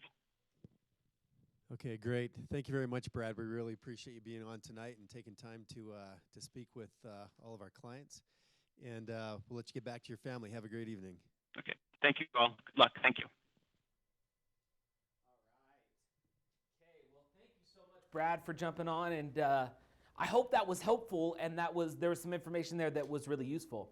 So, yeah, go ahead, Howard. I don't want to beat this dead horse with him, but I've had like 12 different loans on 12 different real estate properties, and I've never seen a clause in there that said, but maybe it's because I didn't look for it. Has everybody else had that experience where there's a clause in there that says you can't transfer it to a dent? Repeat the question. So the question was, Howard was saying he's had 12 different loans on 12 different homes, and he's never seen that clause or that says, you can't transfer it into an LLC or something like that. So he was just wondering if anybody else has had that experience, or if anybody's seen that clause. Have you seen it, Kim? I haven't. So we typically try to work with lenders that are investment friendly, and associate with those lenders. So oftentimes they don't have that. Sometimes they do, and sometimes it's worded more generally, and it's more of a like due on sell clause, or when they extend a loan, oftentimes they want to know what's going on with ownership because they're giving somebody a loan. The reality of you transferring title to an LLC after it closes, the lender's never going to know that. They don't keep track of that unless they were to start a foreclosure process. That's the only thing that would trigger them that has happened. So it's not something they actively track necessarily, but they do want to know. They have the right to know who owns the house if they're giving a loan to. Because what if you quit claim it to some random person, not your LLC? They want to be made aware of that. But yeah, we typically try to find loans. But my guess is a lot of the language is very, very general on some sort of due on sell clause. You have seller financing. If you were to sell that house, they typically would want you to pay them off prior to subloaning, almost like subleasing that house and stuff like that. So, Yeah, awesome. Okay, thank you, and thank you, Tyler. So now we're going to kind of transition again, and we're going to kind of move into the last sort of segments that we want to cover tonight. And so remember, please, if you don't feel, especially when Tyler's up here, you guys are family. Come and get snacks or a drink or whatever. And we also have a soda machine, a fountain soda machine, just in the little break room over here. You're welcome to go get some soda if you want to. As my wife would say, you're welcome to go get pop. It's like this constant battle in our home. She's pop, I'm soda. I've acquiesced, and yeah, well, we could. We've decided that we'll allow the children. I'll allow the children to say pop so that I don't get in trouble from my wife. But anyway, please help yourselves. So the last part of the evening, we're going to have Tyler up here before we kind of wrap up, and Tyler's going to spend a good chunk of time to share some things that I think are going to be really, really important. So remember, we're looking at real estate in a slightly different way. We're redefining retirement and saying, look, we're going to take the approach of replacing our income one real estate investment at a time. That's kind of the goal. We're kind of reframing the way we look at maybe our game plan as it currently is. And we're reframing kind of the way that we're moving forward. And the LLC conversation is kind of part of that reframing. Are we doing the right things with the properties that we have? What really are we expecting, and what are we hoping to do? The next part of the conversation is going to be about this idea of a 1031 exchange. So we've had a lot of clients that we've done a lot of real estate for. And there's a lot of clients that are now transitioning and selling homes in Phoenix or Las Vegas or wherever, and they're saying, okay, now I'm going to go and continue to build my real estate portfolio. I'm going to grow my cash flow. I'm going to grow the amount of equity that I have in my real estate portfolio by transitioning from one market to the next. And one of the things that I really, really love about Tyler, if you haven't spent a lot of time with Tyler, you should. Tyler is smart as a whip. He is one of the smartest business guys and investors that I've ever seen. And he has a very analytical mind that is just unbelievable. It's why he's successful in pretty much everything he touches. You know, he runs a very successful day spa with his wife. They have a couple locations. He's a very successful investor. He's helped put Done For You really on the map and helped us open these markets and oversee the entire acquisition process. You know, he's been our chief operations officer to oversee a lot of the inner workings, and he's just a guy that knows his stuff. And so what Tyler's going to come up and do is he's going to talk a little bit about some 1031 exchanges that he's been a part of recently and give you some ideas of how does this work, what do you need to consider, how is this going to play a part in your game plan moving forward. And I think you're really going to benefit from this conversation and from this information. So please help me in welcoming Tyler Bennett. Thanks, Kev. I'm going to use this a little bit. How's everyone doing? Still breathing? Awake? Okay. If you're not awake, he'll make you get up and do CrossFit. First, I want to just recap a couple things because, Kevin talked about 401ks, talked about Roth IRAs, he talked about self-directed, and I'm a big fan of education and knowing as much as possible so whenever I make a decision in my life that I feel like it's a sound decision and it's with purpose. And I understood all the different options or everything that was out there. And so when I make a decision, I don't necessarily have to look back. And Kevin mentioned there's a time and place for all of these different vehicles. And I look at them, and then obviously he talked about real estate. But I look at these and I look at 401ks. And he mentioned that I utilize a 401k at one of my companies. And from a business owner standpoint, it's pretty cool what I can do with this, how much I can contribute to it, the tax deduction that I get, the savings in actual tax dollars, and the true cost to me after I match my employees that participate is actually I make money doing a 401k. So as an employer, it doesn't cost me money because of the setup of my business and the size of it and who participates and the income they make and all that. So that's a neat little vehicle for me to fund into a Roth 401k, get tax-free earnings and future withdrawals, and get the tax write-off from the business ownership standpoint. I also have Roth IRAs that are self-directed.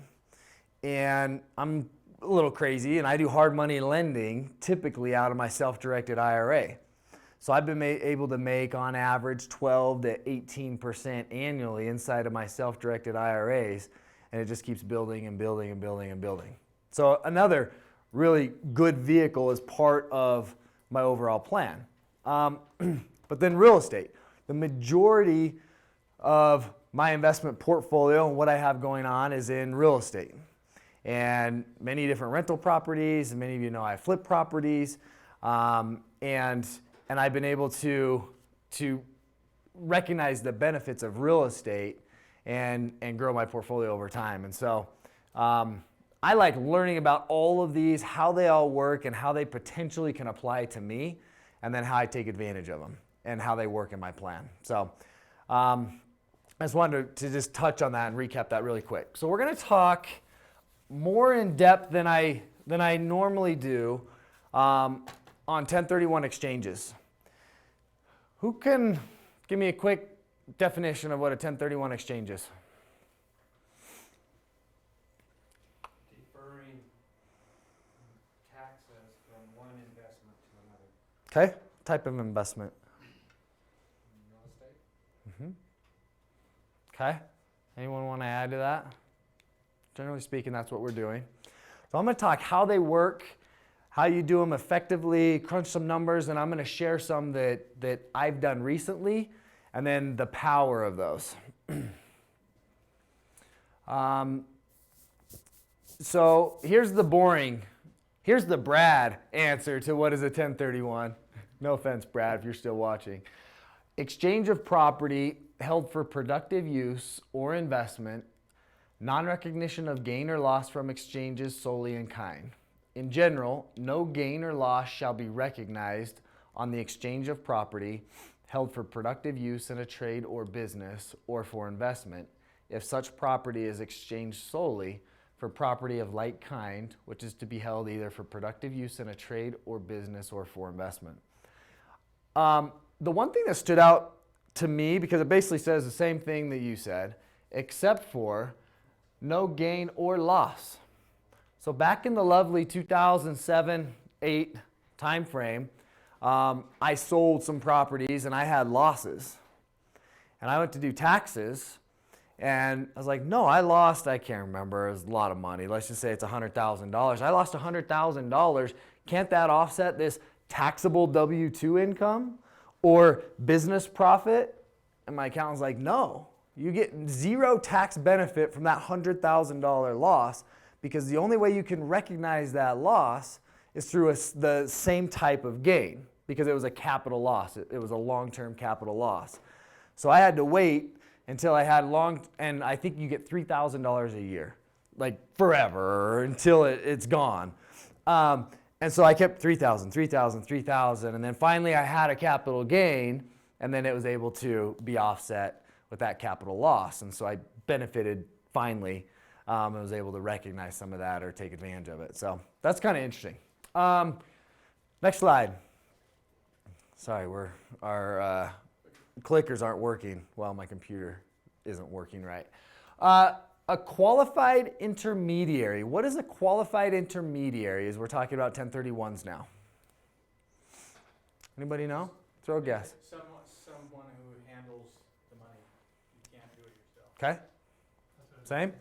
Okay, so go to the next slide, Carson. So a qualified intermediary is something the IRS requires. So the taxpayer has to deposit their 1031 exchange funds with a qualified intermediary. And there's all types of rules and regulations in order to be one of those companies or facilitators. Go to the next one. So a couple things to think of is in how do you choose a qualified intermediary? There's a ton of them out there actually. And some things just to look for: security, knowledge, experience, qualified per regulations. This isn't a plug at all. You can probably see down here, there's First American Exchange Company. It's a company that I personally use. It's a company that we refer some of our clients to. They're one of the biggest in the country. So to me, they're one of the safest. I think in 2015, they did over $5 billion in revenue. And they make fee revenue that is hundreds of dollars typically, close to $1,000 per 1031 exchange. So that can show you the amount of the number of exchanges that they do and the amount of funds that are going through their company. What I like is the knowledge and expertise.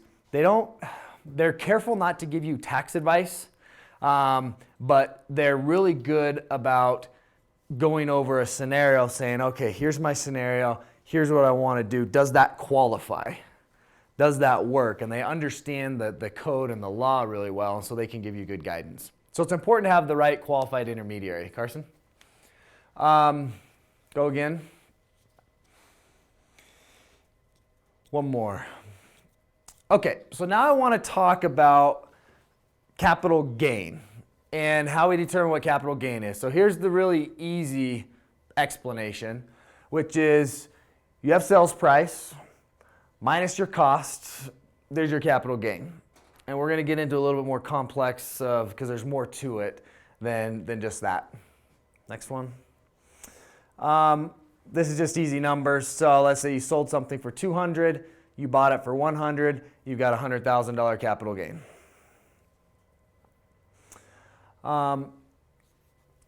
I threw this up here because I wanted to show what capital gain means to different people. So if you're in one of these two tax brackets, you actually have no capital gain. So sell away.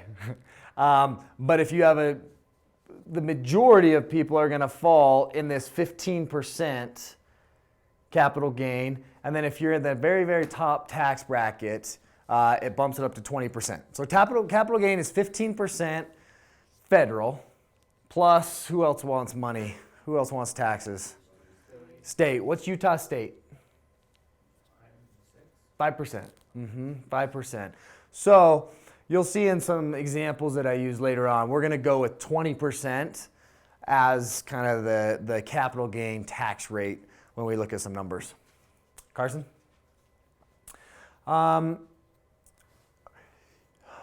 want to talk about recapture of depreciation. So we just talked about, we bought a house for $100,000, we sold it for $200,000, and we were saying we profited $100,000. That's the easy way to look at it. But what happens is a lot of people err on what they think their profit is when they sell a house. So let's use this example. Let's say we bought a house in 2010 for $100,000.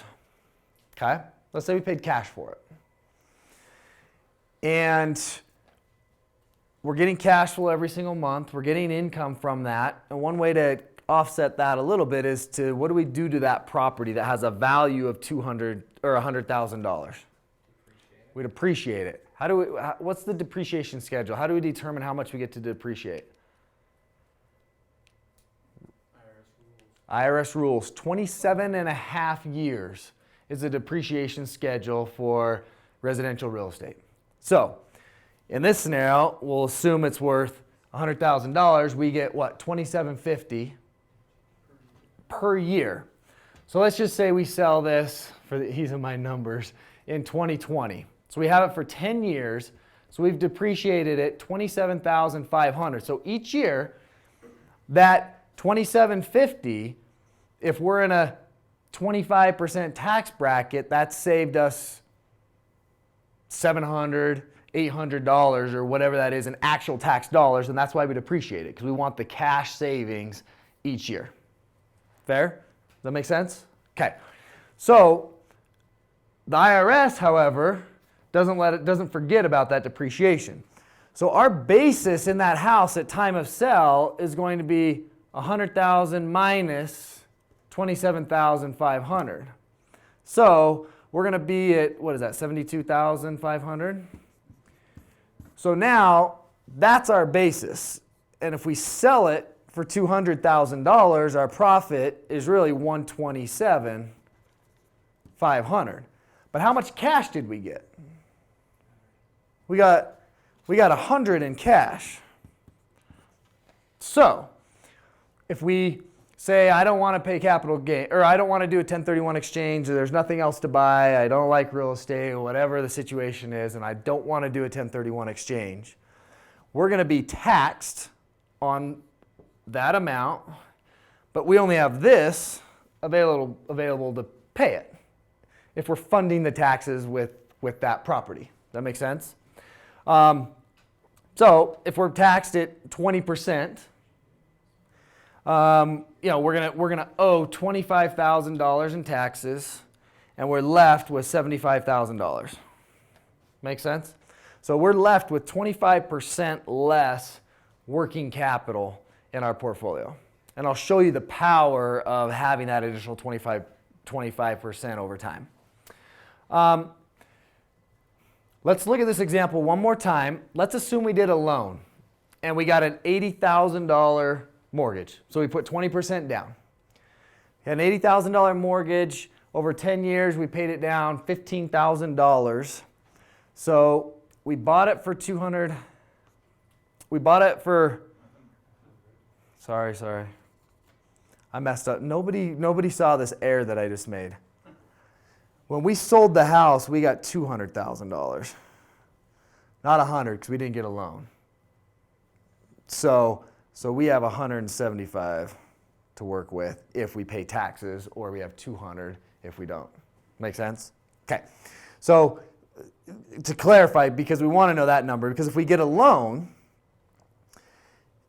so we owe $65,000, we sell it for $200, Somebody help me. What is that? 135. So we have $135,000 of cash. Where a lot of people err, and obviously this example is really extreme because the property doubled. But where a lot of people err is they think the cash that they get at closing equals profit. And that is just not true. Because when you utilize leverage, you have to pay that back, and it doesn't matter. What if we went and pulled a second mortgage on this in 2018 and we owed 180? And we took that cash and we went to Vegas and lost it. When we sold that property, we only got $20,000, and yet we had a tax bill of $25,000. So oftentimes the cash is actually less than the taxes owed, depending on how the financing is working on all of it. So one thing to just be really, really clear on is the amount. One, financing does not have, it's not in the equation to calculate profit or taxable gain. And two, it doesn't matter how much cash to close. The IRS could care less. They still want their money. So if you don't have enough when you sell that property, you've got to go get it somewhere else. And a lot of people, when the market's going up and they go pull out equity, they get into trouble with this if they're not smart. Or oftentimes it's just they're not liquid enough, and then they get in trouble with taxes. Does that make sense? Okay. Question, is there ever a time when maybe you would want to depreciate it every year? Yeah. Richard. There's not an option. The IRS. That's true. The depreciation is allowed or allowable, and so whether or not you take it, they assume that you take it. So it's basically mandatory for tax purposes. There you go. I've always taken it, so I've never had this scenario. Yeah. I mean, generally speaking, the only thing I could think of where it could be really messy is if you have a bunch of partners or something in a project, and who gets the depreciation and how you work that out. It could be complicated to where maybe we don't necessarily want to recognize it, but I guess you don't have a choice. Okay, and then we can't forget the Obama tax that hopefully is going away like any day now for 2018. This new bill passes through. I think that part gets eliminated. But if you're making over 200 as a single, 250 as a couple, the AGI is your adjusted gross income, so you're basically your taxable income. They get that 20% now becomes 23.8%. Or if you're at 25%, now it's 28.5%. Okay, Carson. Keep going. So we're going to talk about boot, and this is some more specific examples of where you can go wrong in a 1031 exchange, because there's a lot of different rules of when you sell, what you can then go buy, and the qualifications of those properties. Okay, Carson. So two things that you have to accomplish. One, you have to reinvest all proceeds realized from their sale into the replacement property. So I'm going to stop on that one. I made this error back, it's probably, when was it? 2005 or something. I was buying some lots down in Cedar City. We were flipping them back when you just couldn't mess up because I didn't know what I was doing. And I did it, I bought one, and then I bought another one, sold it, did another one, and on the third one, I took, because I did a down payment on a loan, and I'm just going to stick with the $100,000 number so I can do math. So let's say I put $20,000 down on that loan. Well, I sold the property, and let's say it was $50,000 that came back to me. I said, well, I'm going to take my $20,000 back, and then I'm going to do a 1031 with the remaining $30,000, because that's the profit. Well, when I went to do my taxes, I learned this rule that you can't do that. You have to take all of it. So what the IRS did was they said, no, that $20,000 you took, that was the profit. That wasn't your money back. That 30 was where your money was. 20 of that 30 was over there. So they view the first dollar you take, if there's profit, the IRS wants it. So don't do that. Just know, if you ever take money out, if there's a gain, it's going to be taxable. Okay? Secondly, you have to reacquire debt equal or greater to the debt paid off from the relinquished property. Or you can replace it with fresh cash. So what this means is, if I owed $150,000 on that house that I sold for $200,000, I have to go get new debt of at least $150,000. If I don't do that, and I've messed up on this too, if I don't do that and I go get debt for $130,000, that 20, if there was at least 20 of capital gain, is now I have to recognize as a capital gain, even though I didn't take a penny. So now I got to pay taxes and I didn't get $1, so I've got to pull taxes from somewhere else, my own personal economy. And that's not fun either. The only caveat to that is, if I went and bought a property, if let's say I had $100,000 in gain, that $150,000 in debt I needed, I go buy a house for $300,000. I take my $100,000. Normally I'd get a loan for $200,000 if I just use cash, my own cash that's fresh cash, and put it into it. That eliminates that requirement. Make sense? Kind of complicated. Typically, you just got to make sure you replace the debt, and that's what most people are doing as opposed to adding fresh cash. Okay? Cars? So here's some examples. So I sell a property that's worth $300,000. I owe $100,000 at the time, so I got $200,000 in cash. Okay? I buy a property worth $400,000. My loan is $200,000. My equity is $200,000. So my value went up, my loan went up. We're good. Okay? That works. Cars? There's no boot, is what they call it. Next one. Okay, so let's look at this example. I sold for $300,000 and I bought for $300,000. I owed $100,000. Now I owe $150,000. My equity, so I got $200,000 in cash and I only spent $150,000. So here, Cars, click it real quick. This is called a cash boot. We don't like boots because I didn't spend all $50,000, I'm going to have to pay taxes on $50,000 because I kept $50,000. And they're going to assume that $50,000 was profit, not down payment. Cars? Okay. Next one is, let's say I sell for $300,000 and I buy for $200,000. I had a loan of $100,000. Now I have a loan of nothing. So I took my $200,000 of cash and just paid $200,000, right? Cars? So this is called a mortgage boot, just like I talked about here, where I didn't get a loan for at least $100,000. Now I've got $100,000 potential tax capital gain. Just because I got cash to $200,000 doesn't mean there was profit of $100,000, right? The profit could be less, it could be more, we don't know, but you want to make sure you get that loan there. Okay?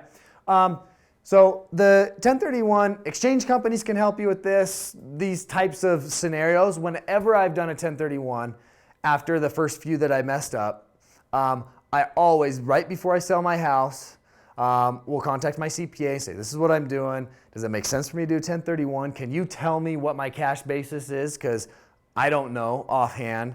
And he'll say, here's exactly where you're at. So typically when I get under contract, I'd say, tell me what I've got going on. He'd say, okay, this is what we've done with depreciation and da-da-da-da. This is where you're at. This is what the gain would be. And here's what that means to you this year based on where we're at in the year, what he knows. And then I can make a decision of whether I 1031 or not. And then whenever I find a new property, I send it to him and say, here's what I'm going to do. Does that work? Okay. So now we're going to talk about properties really quick and what types of properties you can go buy. So you have to buy a like-kind property. So similar to some of the things Kevin mentioned earlier, but personal residence, stocks, bonds, mortgages, partnerships, personal property, goodwill, inventory, you cannot 1031 and purchase those types of items. You can't sell them and do it. 1031 doesn't exist if you sell those items, and you can't buy them. So what you can do is you can do single family house to land. A lot of people ask that question. What if I have a vacant lot? Can I go buy a house with it? Heck, yeah. Apartment building or for a retail center. You can do an office building for a warehouse. A fourplex for a TIC interest in an office building. And so there's big investment groups that are set up that handle big 1031 money, and they go in and they do a TIC, which is a tenant in common. So you don't have to buy the entire building.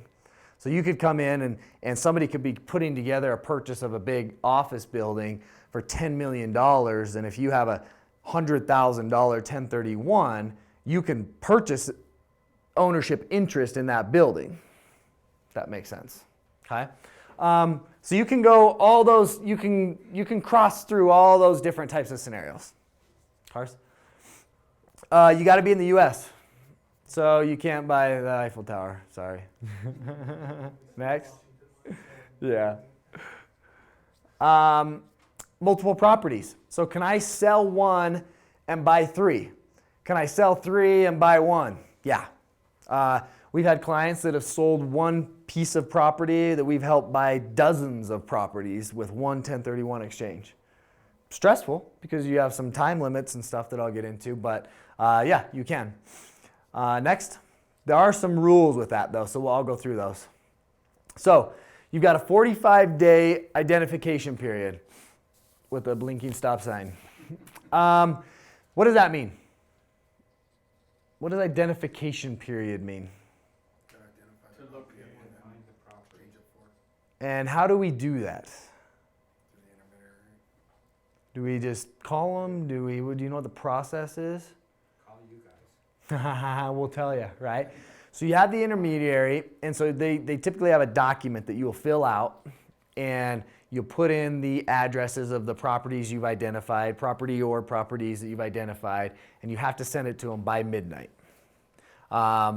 And as long as they receive it by midnight, then your 1031 is still going. I had one where I didn't do a good job keeping track of the dates.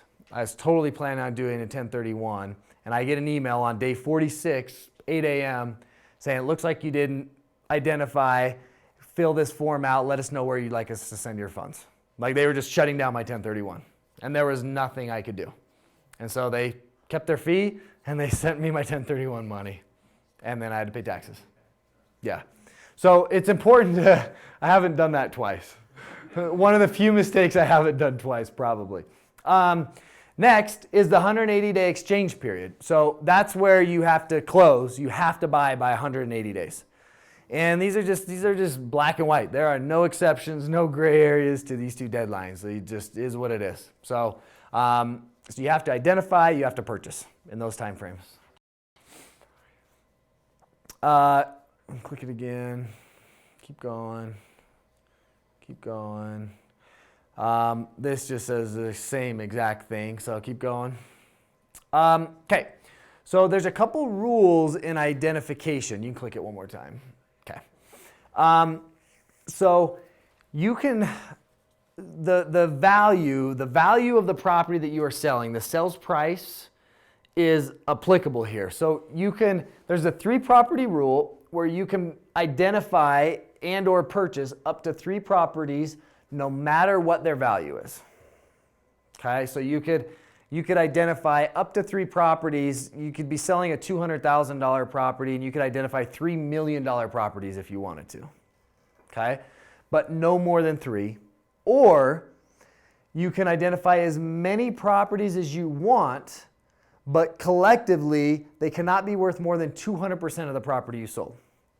So back to the example of one of our clients that sold one property. I can't remember the exact numbers, but let's say it was for $2.5 million. Well, we had to go identify 20, 30 properties, but so we were obviously falling under this rule. Those properties collectively couldn't be worth more than twice as much as he sold, so $5 million. Make sense? So if you mess this up, if you send it in on day 45 and you have 4 properties that are worth 220% of the value, they're just going to send your money back. Close it. You messed up. So it's important to get counsel and understand how this works.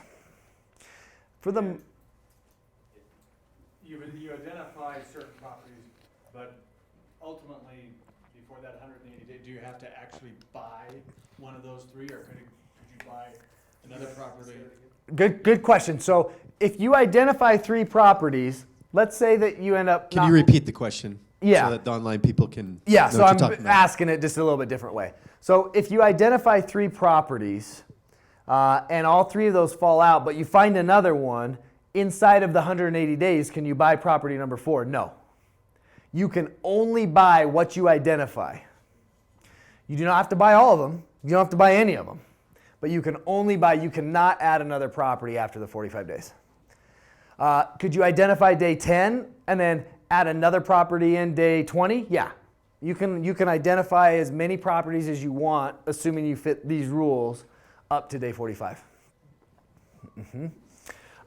One thing I just learned recently, because I have somebody that's doing this, is you can identify, let me see how I word this.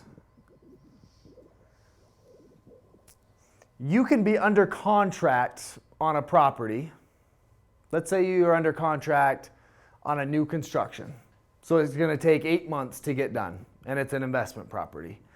And you sell a property month 5.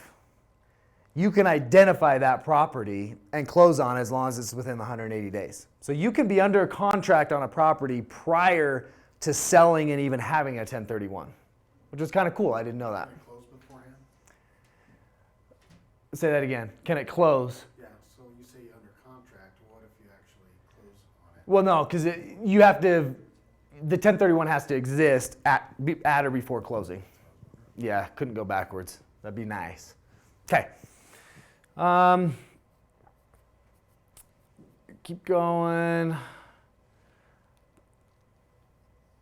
So there's just a couple summary slides, and I'm going to show you some numbers and some examples. But just to summarize real quick, so you have to find that QI. You've got to sign the agreement of sale. The QI, so this is important, and we've had clients struggle with this. You can't sell a property and then say, oh wait, I want to do a 1031. Because the second you get the funds, you cannot do a 1031. So the 1031 has to be set up prior to closing. The title company needs to know, and the QI sends instructions to the title company, just like a lender would, of how to facilitate the 1031. And that has to happen before closing. So you can't do it after the fact. Even if the money is still just sitting at title and you said, don't send it to me, I want to set it up, but it closed a week ago and they're just sitting there waiting, needs to be set up ahead of time. Okay? And then the money has to go directly to the QI. Next one. You got the 45, 180 days. You identify the properties, go under contract, close them. Everything we just talked about, done. Typically on a purchase contract, you're going to identify that you're using 1031 exchange funds in some sort of an addendum or something, so that all the parties know, the title companies are aware of it, again, because there's just some extra steps involved in facilitating it. Okay, Cars? Okay. So I want to go over a few numbers, and I'm using a personal example of a house that I just sold this year. So I've done 4 or 5 1031s this year as I've been selling some properties down in Phoenix and Las Vegas, like many of our clients have been doing. And I brought the HUDs just so you can see them. But I'm going to share with you the numbers, and I want to talk about, so the next part of my comments are going to show why are 1031s good, how are they powerful, but then also by understanding them, how it can impact your game plan, hopefully for the better. So here's some numbers. I purchased a home in Phoenix, Arizona on 11/11/2011. Is that big enough, Carson?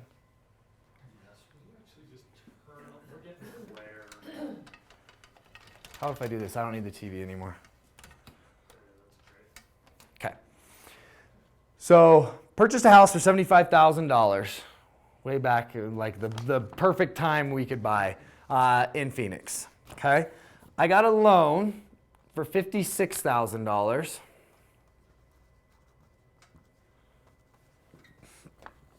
And I made a $21,000 down payment. Okay? And my average monthly cash flow on that property was $275. So this is purchase. I sold it, don't hate me, on 3/29/2017 for $217,500. I timed the market great. The house has a swimming pool. I bought it for $75,000. It's crazy. So I'm not going to calculate a profit off of a sales price because there's a lot of fees associated with selling a property. And I had a bunch on this one. So there was $7,500 in seller paid closing costs that come right off the top. I had a $7,500 rehab bill that I did once the tenants moved out to get it ready to sell. And then I had about $13,000 in real estate agent commissions and then title closing costs. So my total closing costs were $27,775. Okay? And then my loan, so I started at $56,000 and I paid it off faster than the amortization schedule. I think I paid an extra $650 a month, or I can't remember exactly what it was. But I owed about $30,000. So loan and closing costs. So my cash was $189,725. Okay? So you look at my settlement statement, that was my bottom line, cash to seller. So we've got a couple things going on here that we need to understand regarding the 1031, because is my profit $189,725? No, that has nothing to do with my profit, right? Because we've got a loan in here that doesn't need to be calculated into profit. We have principal pay down, all those different things. Did I depreciate? What's happening there? So I call my accountant and say, hey, what have we been doing on this thing? And he said my basis is about $60,000 because I depreciated it $2,700 a year for whatever that time frame was. So my basis was $60,000. And what number, how do I determine what my gain is when I have these numbers down here? Call your accountant, good. I take my sales price and I take my fees because I'm allowed to back those out. So subtract those two and that's, oh, you guys are not catching me on my math. Hold on. Richard? Oh, embarrass me, please. Okay. So my cash to seller was $160. $217 minus the $27.75 is $189. So the difference between my basis and my sales price minus my fees is my gain. Okay? So my capital gain was basically $130,000. So if I'm at a 20% tax bracket, that's $26,000 that if I take that money, I'm getting 160 back, right? My gain's 130. I owe $26,000 in taxes.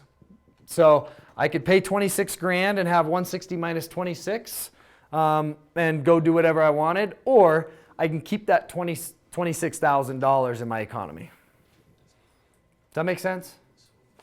You follow me? Okay. So let me show you the power of what I did. Okay. So just a couple numbers that I ran. If we just isolated the $26,000, if I were to make 8% on that $26,000 over a 20-year period of time, that would turn into $95,000. If I did it over 30 years, it'd be $261,000. Okay, so by not having that money working for me, there's definitely a cost to it.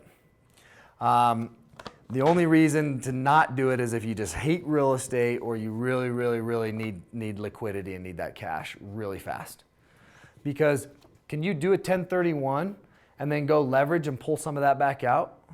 Yeah. Is it taxable? No, that's not a taxable event. Can you get, like I said, can you get caught down the road if you do owe taxes and you don't have cash because you pulled it out of the investment? Yeah. You know, the example is if you owed 180 and sold it for 200 and you had a $100,000 gain, well, you already have the $80,000 because you've pulled it out. Okay. So for me, not to do a 1031 and give money to the IRS, there'd have to be something really extreme going on where I really, really needed it. Okay. So let's look at my asset and how it was performing and why I chose to sell it.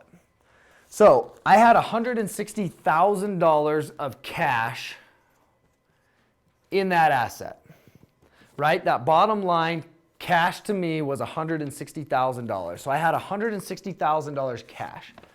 That was giving me $275 a month, which is $3,300 a year.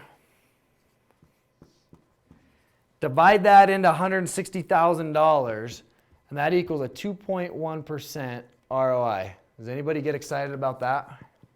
Mm-mm. And guess what? We have a lot of clients that are getting small single-digit ROIs in these types of properties because they have so much accessible cash sitting in them, and it's not working as effectively as it could be. And many of our clients are selling, but oftentimes they don't realize these numbers and how they work.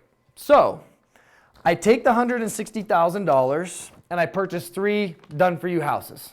Okay, and I'm just going to use 3 average houses in Memphis for this example. But I purchased 3 houses.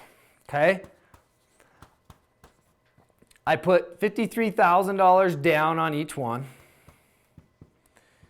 It's an effective 1031. The average purchase price is, let's say, $185,000. And my average cash flow for these houses is $425 per month. Okay, so I've got $425, $425, $425, which is, that's $5,100 a year times 3, and you've got $15,300 per year. Divide that by $160,000, and now I'm making 9.5% ROI. So all I'm doing here is restructuring my portfolio. I did not add in a single additional penny, and I went from making 2.1% to 9.5%, and that's realized today in cash flow. And I use tax-deferred money, some of it, and I get to keep the cash flow today, right? It spits that out today. And do I have the potential for more unrealized gain as we go along? Now I've got 3 appreciating assets compared to 1. I'm controlling $600,000 asset with the same dollars, as opposed to a $227 or whatever, it's $217,000 asset, right? So I tripled my asset base. So if the market goes up 5%, 5% of 600 versus 5% of 200, those are big numbers. And you look at them year over year over year over year, it's powerful to utilize this, to sell when it's the right time to sell. Correct. Yeah, there's all kinds of things you could do with this. My strategy is generally to take cash flow and apply it towards principal and kind of play that game. But it depends on if you're in accumulation mode, you want to accumulate that cash flow to continue to buy more assets. You know, it just depends on what your portfolio is doing. So the last thing I want to show you is to illustrate the power of this. This is the stuff, I don't know, I get excited about this stuff. I don't know about you guys, but I get excited about it. So $160,000 at 2.1%. This is what I had. Now we're going to do $160,000 at 9.5%. Okay? That's what I went to. So in 20 years, I'm going to look at 20 years, and then I'm going to look at 10, and then we're going to look at 30. And don't ask me why I just did it that way. Let's fix it. Okay, so at 10 years, I'm at $196,000, okay, at 2.1%. In 10 years over here, I'm at $396,000. So literally $200,000 difference in 10 years. In 20 years, I'm at 242 versus, somebody give me a guess. 750. Close. You're getting there. 982 is that number. Okay? Now we're talking about $700,000, $750,000 difference between those. 30 years is just crazy. This is 298. It's hardly doing anything for us. And over here we're at 2.4 million. This is a pretty extreme example because we went from 2 to 9. And in 2 to 4, 2 to 5, 2 to 6, 2 to 7, it still is very, very powerful when you look at it over a long period of time. And this does not take into account, this is just looking at it as raw numbers in an investment calculator like Kevin pulled up earlier today. It's not taking into consideration over these years, you're going to control more and more and more and more real estate and appreciating assets. And you can, we just did this one time. Imagine 5 years down the road, those 3 houses, now I sell them and I turn those into 6 houses. And then I do it again and again, it gets crazy and it gets almost unbelievable, to tell you the truth, because these numbers get so big if I do this same concept over and over and over. But when you look at it, and to kind of circle all the way back around to why do a 1031, I think you have to start with why sell? And does it make sense to sell today? And if I'm going to sell, and it makes sense to sell, well, now let's sell in the most efficient way, and that's where the 1031 comes in. And so I'd encourage everybody that's listening, everyone that's in here, if you have any real estate, know what's going on with it. Know how much it's worth, what market it's in, what the market's doing. Does it make sense to sell? If you were to sell, what would you go do with it? I've never sold anything lately that I didn't have a good plan for with this is what I'm going to go do with it. Because if you don't have a good plan for that 160, why get it? Why sell it? Just make your 2%. But if you have a good solid plan, well, let's turn the 2 into 4 or 6 or 8 or whatever we can go get. Questions? Comments? So it seems to me like, okay, you do the 1031 exchange, and you keep doing it and doing it and doing it. But eventually you have to pay the piper, right? Depends on how your state's set up and all of that. But yes, it is a tax deferral, not a tax avoidance. So at some point you will have to pay. You have to have a really good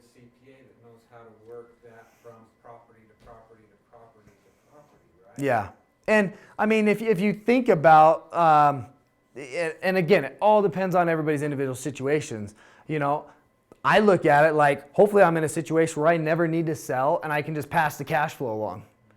And hope my kids are smart enough to just keep taking the cash flow and keep passing it along and letting it continue to grow. Because there's no, correct me if I'm wrong, Richard, but there's no, in 50 years of a 1031, you have to do anything. Like, it's perpetual. So, yeah. But yes, you do not avoid taxes from doing it. This couldn't be done within a 401 Roth?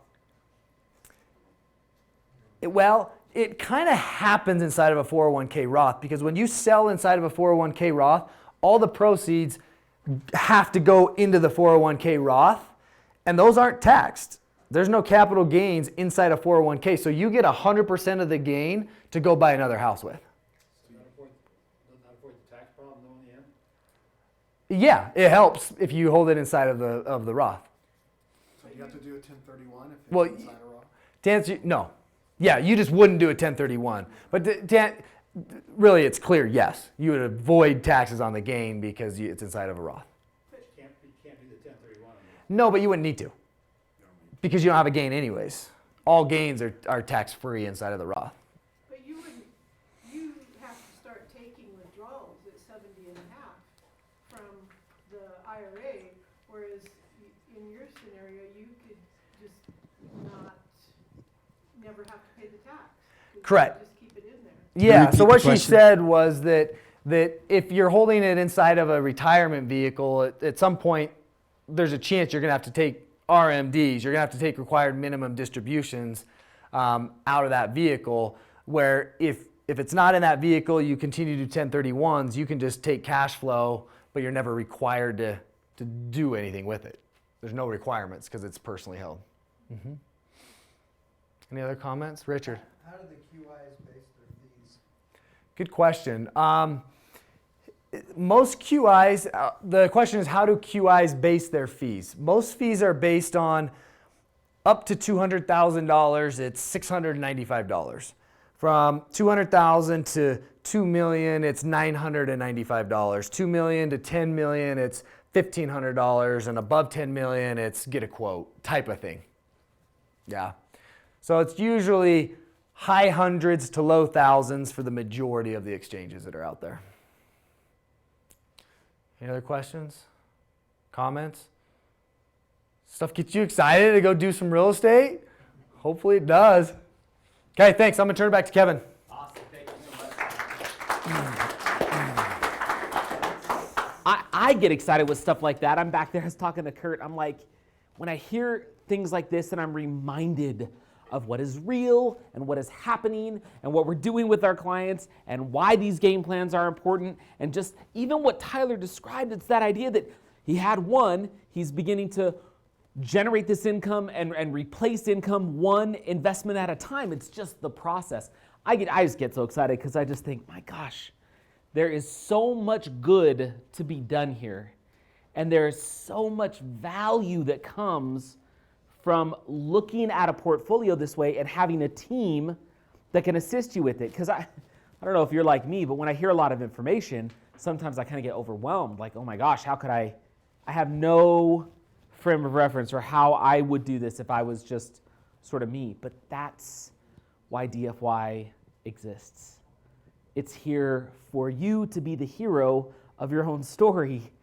We're just the guides. We're the ones that hold your hand through the process so you don't have to walk through the dark just hoping that you won't bump into a wall, which is just so awesome. So we are going to move into our very last little bit of the night, and this is where Tyler made it real. We want to make it even more real. And the way we're going to do that is we're going to get to invite 3 individuals up here. Is Rodney out there too? Let's go get him maybe. These are our project managers. You know them. Hopefully you love them. You should, because they are awesome. And they're the ones that are really on the front lines with you. They're the ones that are working with you to take your game plan to the next level, the next phase. And what we thought would be kind of cool is, it's always kind of fun to hear what others are doing and to know that there are opportunities all around us. And so we're going to welcome Nathan and Kurt and Rodney up, and they're each going to tell you just a brief little recount or story of somebody who's taken a new, fresh look at their game plan recently and been able to start to do something that they didn't necessarily expect they could do, or just take their game plan to the next level. So please help me in welcoming our awesome project managers, Nathan, Kurt, and Rodney. Yeah, I would just give them the handheld, and then you guys come on up. Do you have any order? No, you guys, whatever order you want. Okay, since I have the microphone, I'll go first. I'm Kurt, and I've probably spoken to many of you on the phone. I end up speaking to almost all the clients that are working with Done For You Real Estate. I'm going to give 2 quick examples. Over the past 6 months, I've helped a client in her late 60s purchase 3 more properties because she is still planning for the future, and for her, it gives her a lot of hope for the future because the money was earning a 0.25% interest at the bank. So that's one example. The other example, a young man I met with this morning, 26 years old, graduating from dental school in May, and he will begin purchasing properties very soon after he gets employed as a dentist. He wants to retire by age, well, he wants, 19 years he has to retire. In 19 years, we can take a young man with a plan, and we can turn that into replacing a $17,000 a month income that he could be receiving as a dentist. And then what would that do? It would free up his time, and he would be able now to volunteer and go to third world countries and provide dental care for free. So there's lots of whys why you want to do this, and regardless of whether you're 26 or 68 years old, there's a way to develop a plan for you. All right, my name is Nate Larson, and I have a couple examples too. I just can't share one. Things are really exciting right now, and I just wanted to comment on what Tyler talked about with the 1031s exchanges really quick. He should have got you really excited about that. And as I sit down, I was talking to Steve. We probably have about, of all the people that are shopping for properties or have shopped for properties with us this year, probably at least a third of those are 1031s. And so when it comes to sitting down and rubber hits the road, I mean, you know, Kurt or Rodney or myself, we have a lot of experience in helping you make sure that you're going to fulfill on that 1031 correctly and get your properties exchanged into and then set sail on those new properties that you have. We work very, very closely with First American Exchange. They're a fabulous company, just solid and straightforward. And a lot of times, in most cases, if you're selling a property and want to do a 1031, I'll just actually do a conference call, introduce you to First American Exchange, and make sure that they're getting everything and that you have all your questions answered. And so we really rock and roll with 1031 exchanges, and it's been super, super fun. I have just a lot of clients where they're experiencing this right now. Things are starting to explode when it comes to real estate for them.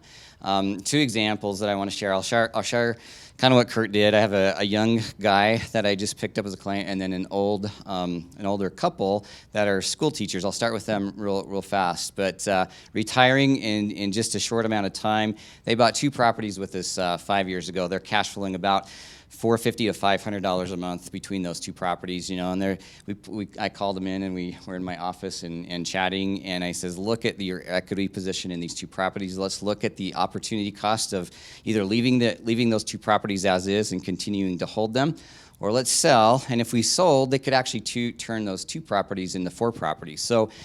And this is where their eyes just lit up in my office. I says, look, you're cash flowing about $450, $500 a month. If we turn that into 4 properties, say like in a Memphis or Orlando market or Indianapolis, you're going to go up to about $1,200 to $1,500 a month in cash flow. So for a pair of school teachers that are getting ready to retire, that's pretty significant. They really got excited about that. And then on the opposite end, I just picked up a new client. He's 23 years old. He's a police officer in New York City, first year getting started. He has some stories to tell as a police officer in New York City, if you can imagine. But his friends introduced him to Done For You Real Estate. Just got him shopping. He's buying a Florida property right now. And I just think, wow, you know what, an opportunity. I look back and go, if I could have started real estate when I was 23, and as you start projecting your returns and the possibility of what happens with real estate over the long term, it's exciting and it's phenomenal. And so we were just having fun with our clients right now. We didn't talk a lot about markets today, but all our markets are just, they're great. They're being very consistent, great performing for our clients, and just phenomenal properties. You know, just hardly any issues with them. They've just been working out really well. So, you know, if you haven't reviewed your game plan or next steps or your properties or wherever you're at, you know, get with Kurt, Rodney, or myself, and we're glad to sit down and go over things with you. Thank you.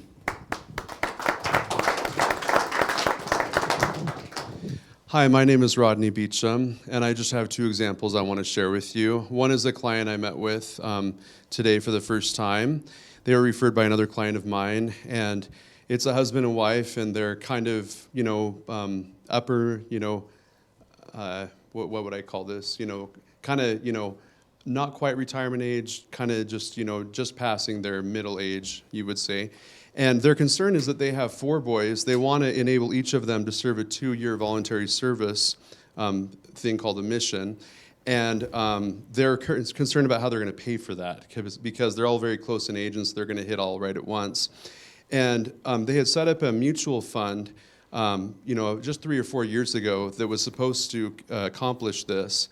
And at first it kind of did okay, but then it kind of slowed down. And they were worried about that and worried about how they'd be able to retire.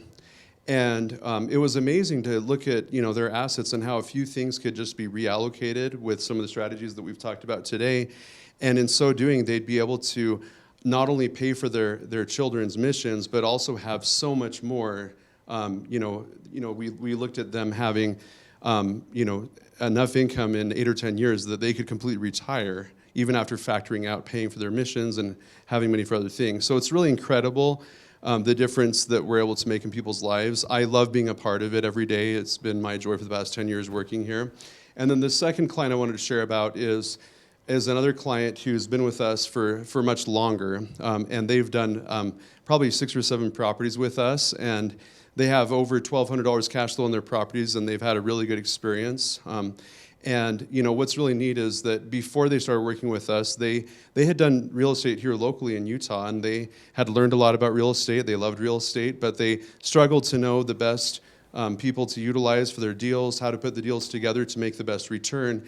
And they really appreciated working with us because, you know, that's kind of our specialty. And so in working with us, they just said it made it so much easier. They don't know if they ever would have had the courage to invest out of state. You know, Tyler shared some of his examples of the amazing returns he got, you know, buying at the right time. They got to share on, they got, you know, similar opportunities with some of the investing they did out of state, and they said they really appreciate working with us because if not, they don't know how they could have bought out of state. They don't know how they would have known who to contact or where the best opportunities were.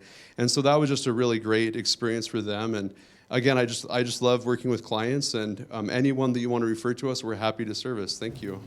Awesome. Thank you so much. So thank you guys. Appreciate it. So the moral of the story is make sure you just revisit your game plan. So you can email gameplan@dfy-realestate.com, and we'll just set up some time. And you'll be able to kind of see where you're at and what the next steps are. You can mall map based on where you are today. That's what Tyler was touching on and what some of the project managers were touching on. And just wanted to let you know of a couple things, and I have a quick story to wrap up with. So the next intensive is going to be on January 10th. Right here in this room, and you can already register. You could go to dfy-realestate.com. There's an events tab. Just click the events link, and you can already register to come online or show up in person. It is going to be completely different content. So one of the things that we've really recommitted ourselves to is making sure that we can touch on all the subjects that are pertinent to your ability to replace your income over time, one piece of real estate at a time. And so we get to have these opportunities every quarter to come together and spend a few hours talking about some things that I hope are really beneficial. So go register for that event, January 10th. Come, it's free, of course. You're just welcome to come and spend time with us again or watch online. And again, remember to go get your game plan. Just kind of revisit it.